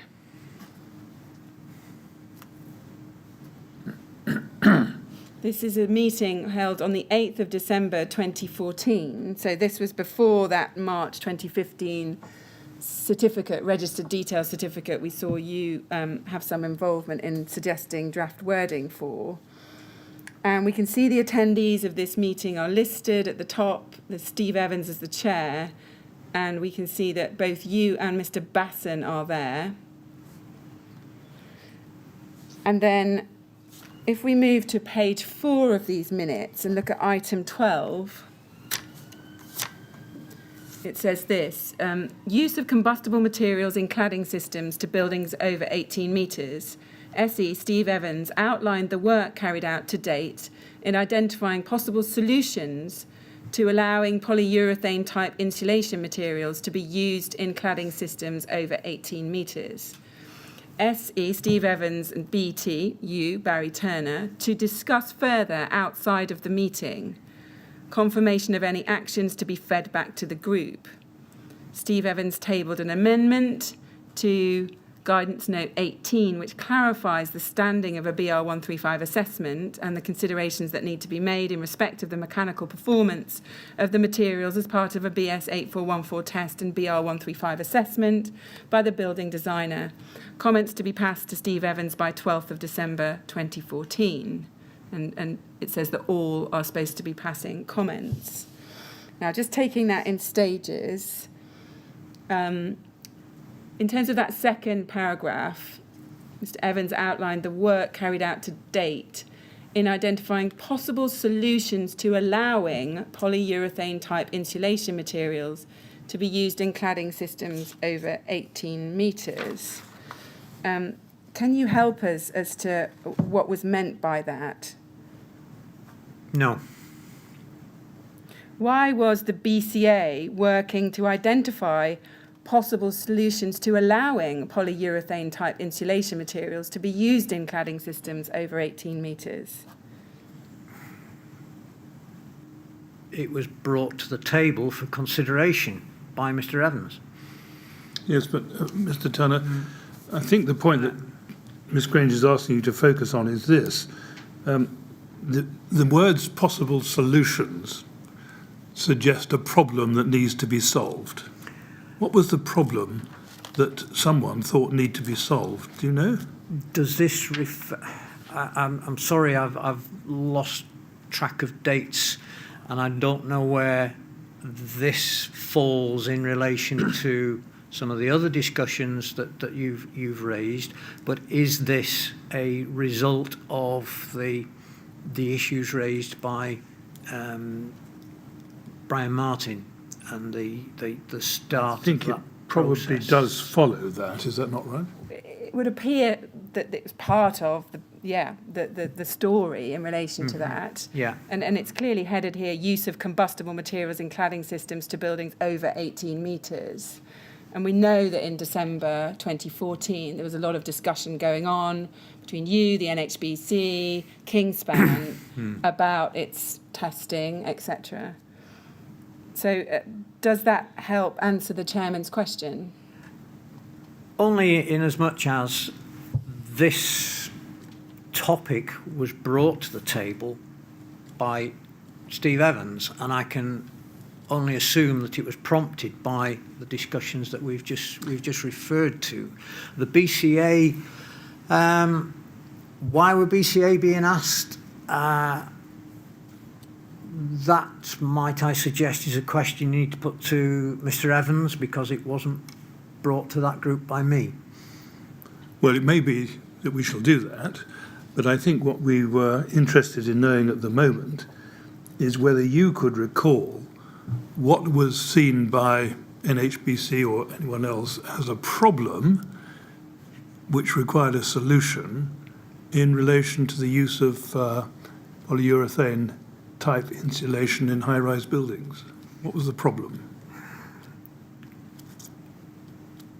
Again, I refer to previous issues that have been discussed, and it would be the use of tests and the correct interpretation of the results of tests. All right. All right, thank you. Can you help us as to on what basis that was considered an appropriate course of action for the BCA to be taking to work towards possible solutions to allowing polyurethane type insulation to be used in cladding systems? Why was that something that the BCA were interested in endorsing? I can't say that the BCA were interested in endorsing. It's something that was brought to the table for them to consider, and it duly was considered. So it wasn't objected to. It wasn't the BCA that chose to discuss it. Well, do you have any reason to disagree with these minutes as an accurate record of what was discussed? No. Can you help us as to what the work carried out to date was in identifying possible solutions. I mean, you're then Right. identified as someone who's going to discuss this further outside the meeting with Steve Evans. What was the work to date that had been done in identifying solutions?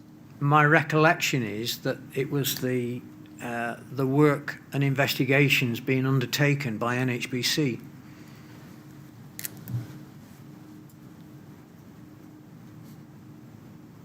So nothing that you'd had any involvement in?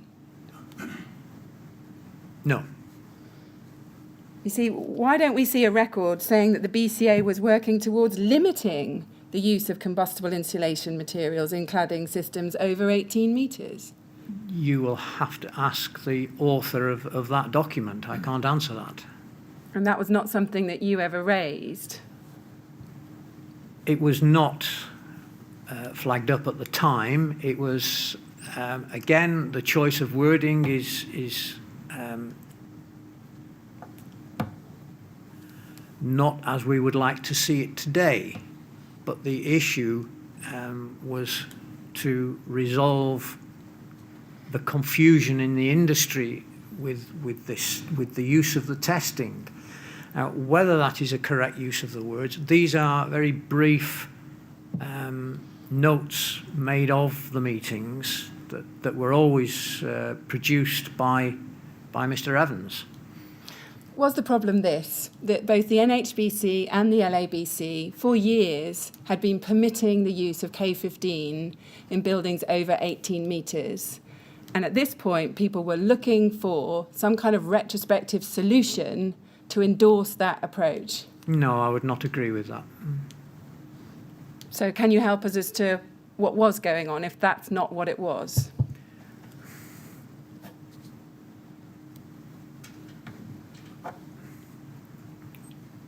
There was an obvious confusion within the industry within the use of these materials.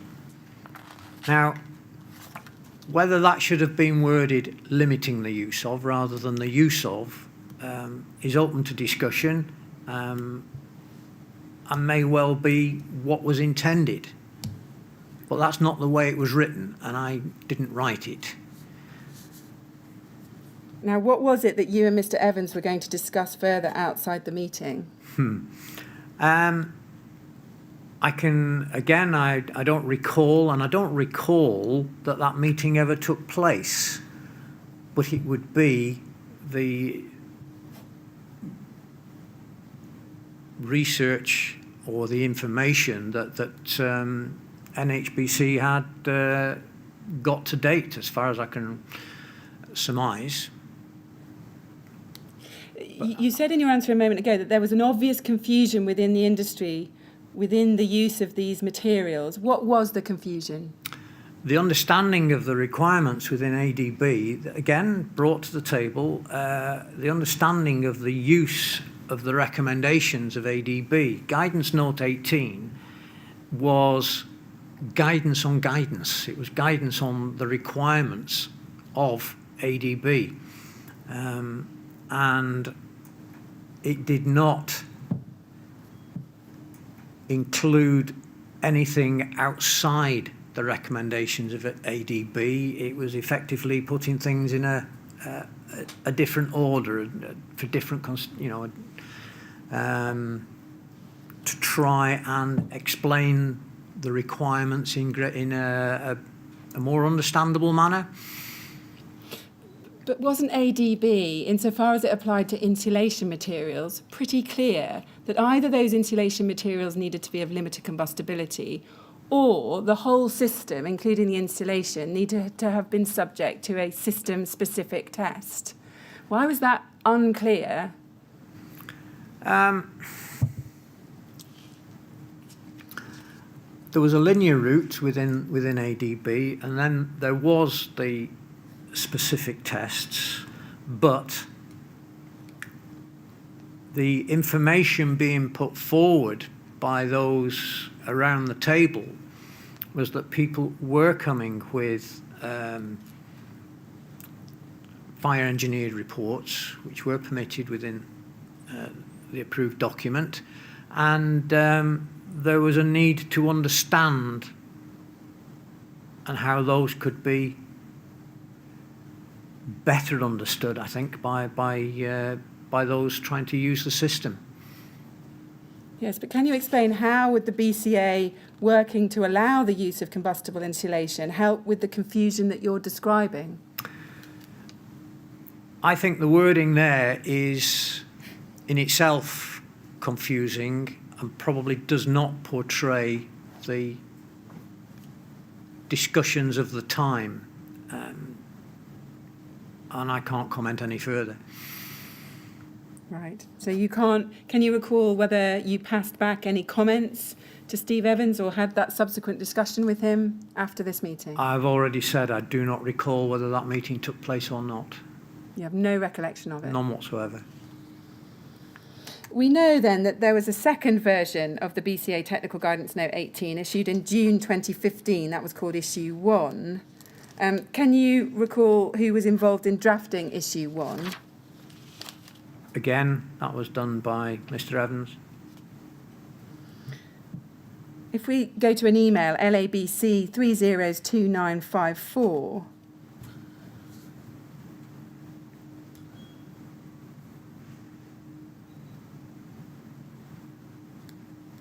this is an email from Mr. Evans to a number of people, including you, on the 6th of May 2015. And he says, "Dear all, following the last meeting, it was agreed that BCA Guidance Note 18 would be amended to reflect suggested changes made by NHBC, LABC and BRE. Can you help us as to what the changes were that the LABC were suggesting?" No, I don't recall it.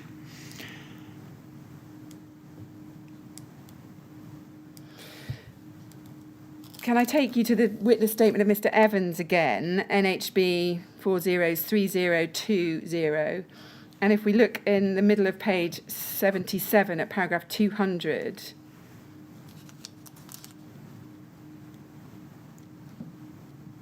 he says this, 200, one of the amendments, and this is in the June 15 version, the second version, was to widen the bodies that could provide option 3 assessments, i.e. desktop assessments. In the 2014 BCA guidance note, that was limited to a UCRAS accredited testing body.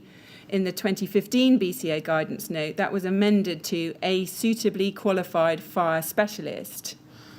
And he says the reason for this was, as described in paragraph 190 above, my recollection is that BRE had stated at the meeting on the 27th of November 2014 that there was an issue with dealing with the volume of option 3 requests. There were only 3 named testing houses to deal with these. My recollection is that LABC had received similar feedback. Now, can you help us? Do you agree with what Mr. Evans has said there? I was not in discussion with BRE, and therefore I'm not in a position to say whether the feedback was that from LABC or not. Well, whether you or not you were in discussion with BRE, did you feed back to the LABC that there was a concern about the volume of desktop requests that were being received? I may well have done, but I don't recall. So you can't help us with any more information about that? No.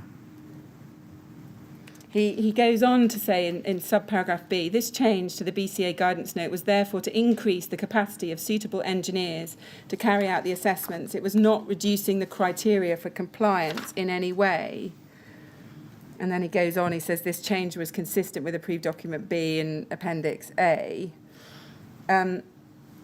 Do you agree with the statement that made there at the end of B, that it was not reducing the criteria for compliance in any way? Did you have a view about that?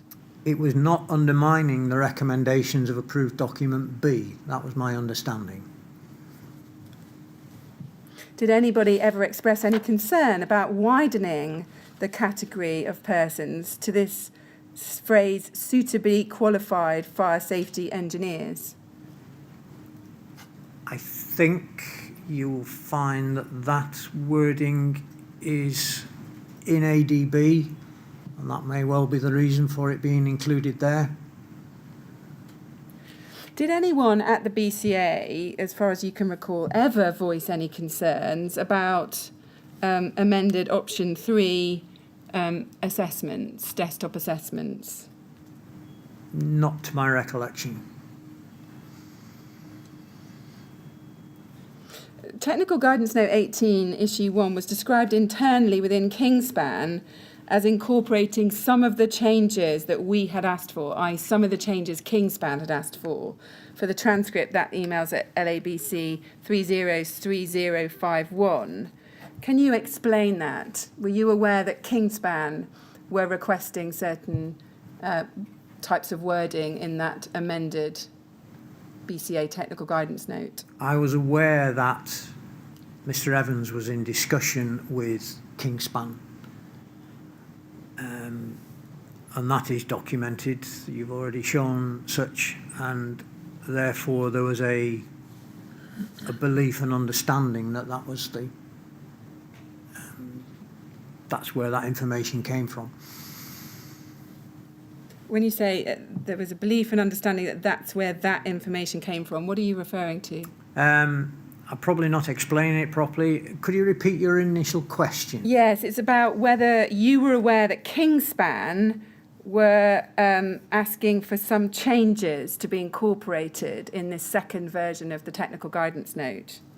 The strict answer to that is no, but I was aware that Kingspan were in discussion with NHBC. Right, so it's possible that Kingspan fed back to NHBC, Possible. but you don't know any more I than don't that. know. Were either of the two issues of the BCA Technical Guidance Note cleared or approved by Mr. Brian Martin or any other official at MHCLG prior to publication, so far as you were aware? I think cleared or approved is a little strong. It was not objected to.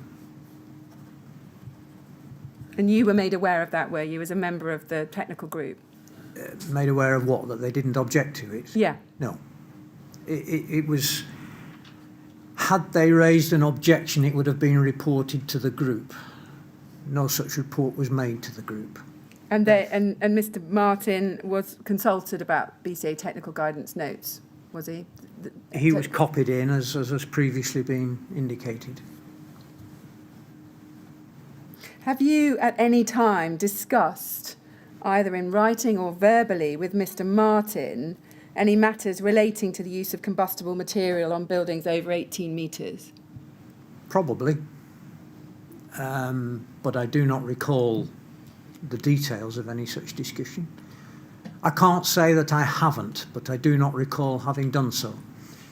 How frequently have you had discussions with Mr. Martin over the last few years? I meet him at the times there are working DCLG or MHCLG, whatever they're called, working group meetings at which he has been in attendance. And as is normal at these meetings, you have a discussion while you're having coffee. So can you help as to whether you've ever discussed with him the use of combustible materials on buildings over 18 metres? I do not recall that specific topic being discussed. Right. Is it right that you chaired the post-Grenfell review of large-scale testing of cladding systems as part of the Hackett review? Is that right? Did you chair one of the working groups?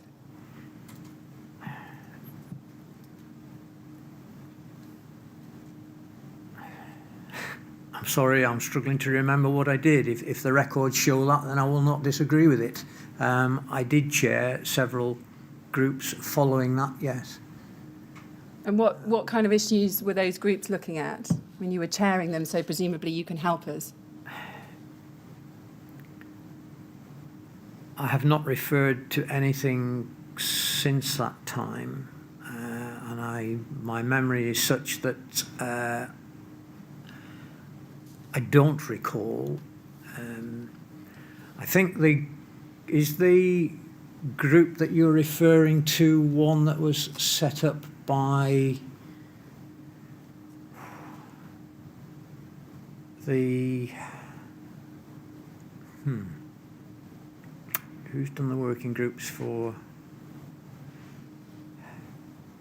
Sorry, I can't remember the name of the body. Can you remember chairing a working group that looked at the testing, the large-scale testing of cladding systems? Yes. When did that work take place? You mean the BSI group?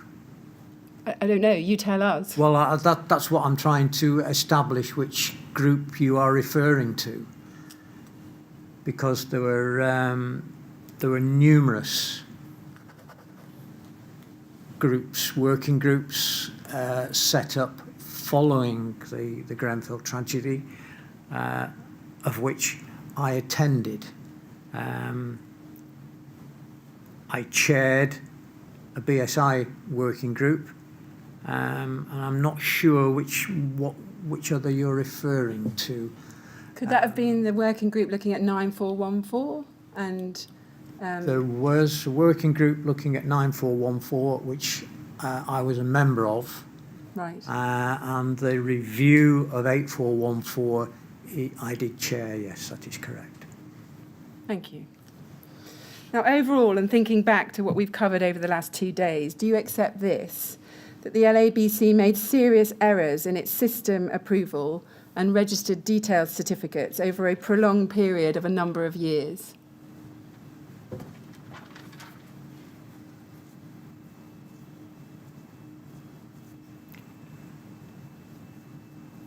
I would agree that there were errors. I will leave it to others for the inclusion of the word serious.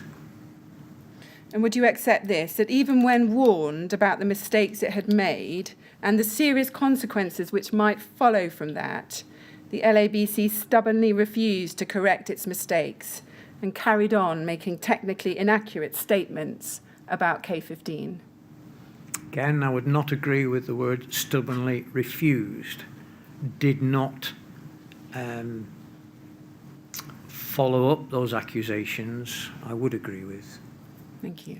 Mr. Chairman, I've come to the end of my pre-prepared questions. Yes. If we could have perhaps no more than a 10-minute break, I would have thought would be satisfactory. Well, yes, all right, thank you.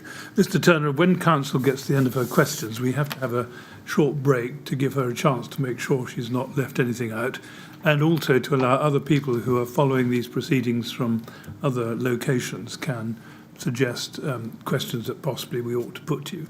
So we'll break now.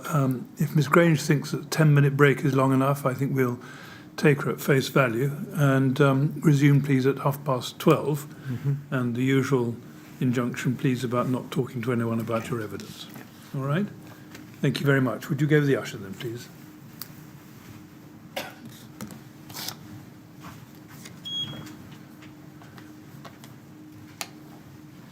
Right, Ms. Grange, well, we'll say 12:30. If you find you need more time, will you just Of course, ask the thank usher to you. come and tell us? Thank you.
Would you ask Mr. Turner to come back in, please?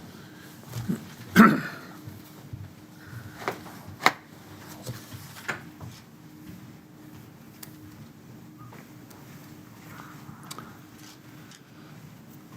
right, Mr. Turner. Well, I'm sorry we kept you waiting a little longer than I had indicated earlier, but I think we're ready now if you are. And we'll see if there are any more questions for you. Yes, Ms. Green. Yes, thank you, and thank you for the extra time. Yes, just a couple more questions. If we can go to a document LABC 5024, please. And I want to start by looking at the bottom of page 2.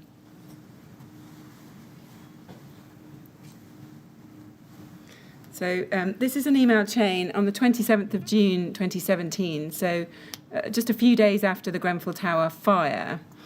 And what's being discussed in these emails is whether to withdraw BCA Technical Guidance Note 18. And in this email from Mr. Evans, which is sent to you, as well as a number of others on the BCA group, we can see Mr. Evans says, Martin, I think this is a serious overreaction and I would advise against it. To withdraw it, i.e. the technical guidance note, will not only leave a lot of schemes already under construction in jeopardy, but will also cause issues with the completed schemes where builders have used the note to demonstrate compliance. And then he goes on. The guidance in the note is sound and has been reviewed by DCLG and many industry experts outside of building control as a pragmatic method to demonstrate compliance with the functional requirements of the regulations. I would much rather we put forward our own statement supporting the guidance and correcting the inaccuracies in the news report. And then if we go 2 emails up, we can see there's a response from you at the top of page 2, and you respond on the 27th of June 2017, and you say this: I don't think withdrawing it with immediate effect is a correct action. It leaves BCA with egg on its face. Consider a review by all means, but don't leave those that have, and then it says FOE it correctly in the lurch. Maybe that should have said followed it correctly in the lurch. Yeah. Now, we just have some questions about this. Did you share Mr. Evans's opinion that it was an overreaction to withdraw the guidance? Did I share it? Yeah. Not that I recollect.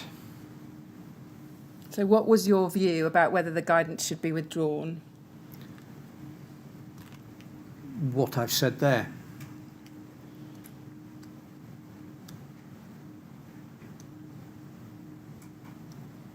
Well, you said you don't think it's a correct action. Why not?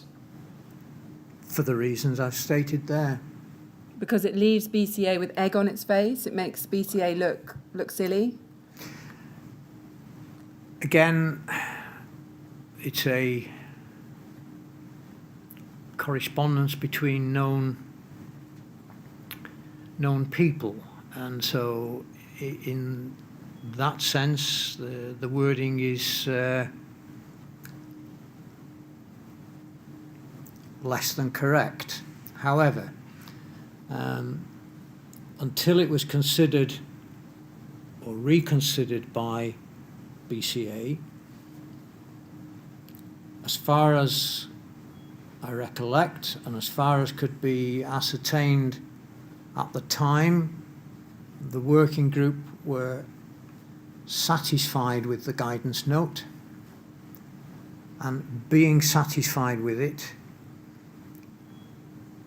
then there was a need to not have a knee-jerk reaction and ensure that it was still fit for purpose.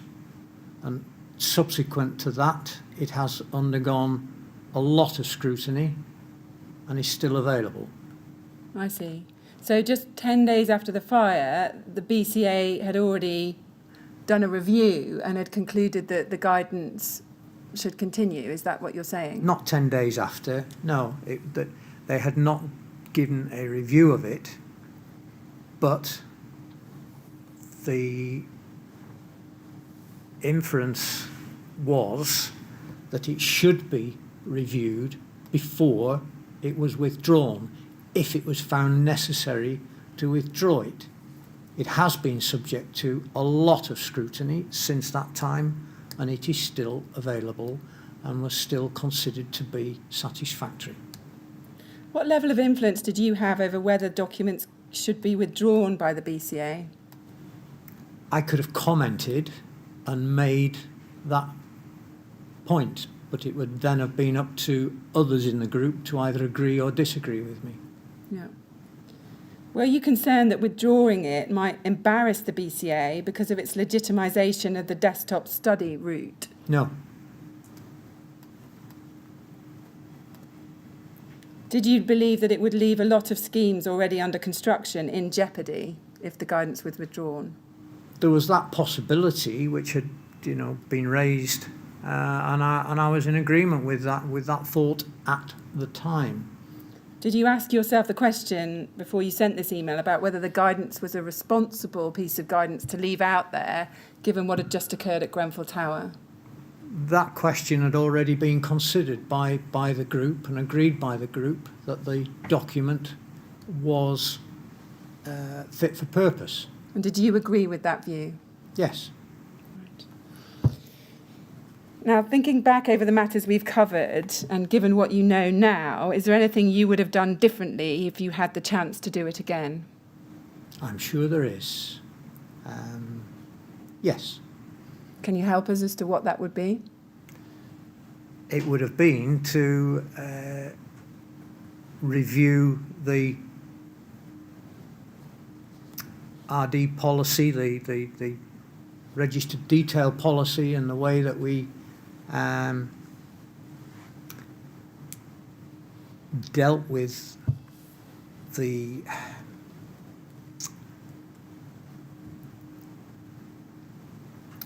support of materials and systems through the registered detail policy. Okay. Thank you very much. Mr. Chairman, I've come to the end of my questions. Just want to thank Good. Mr. Thank Turner you. for coming and assisting us over the last 2 days.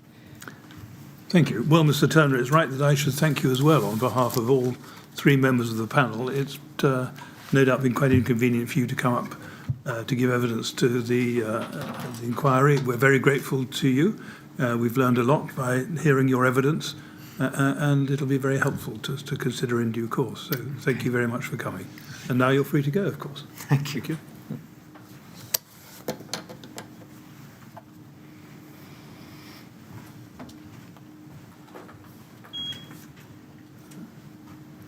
Now, Ms. Grange, we have another witness, I understand, but Yes. it's not terribly convenient to start quarter of an hour before the usual No. break time. No.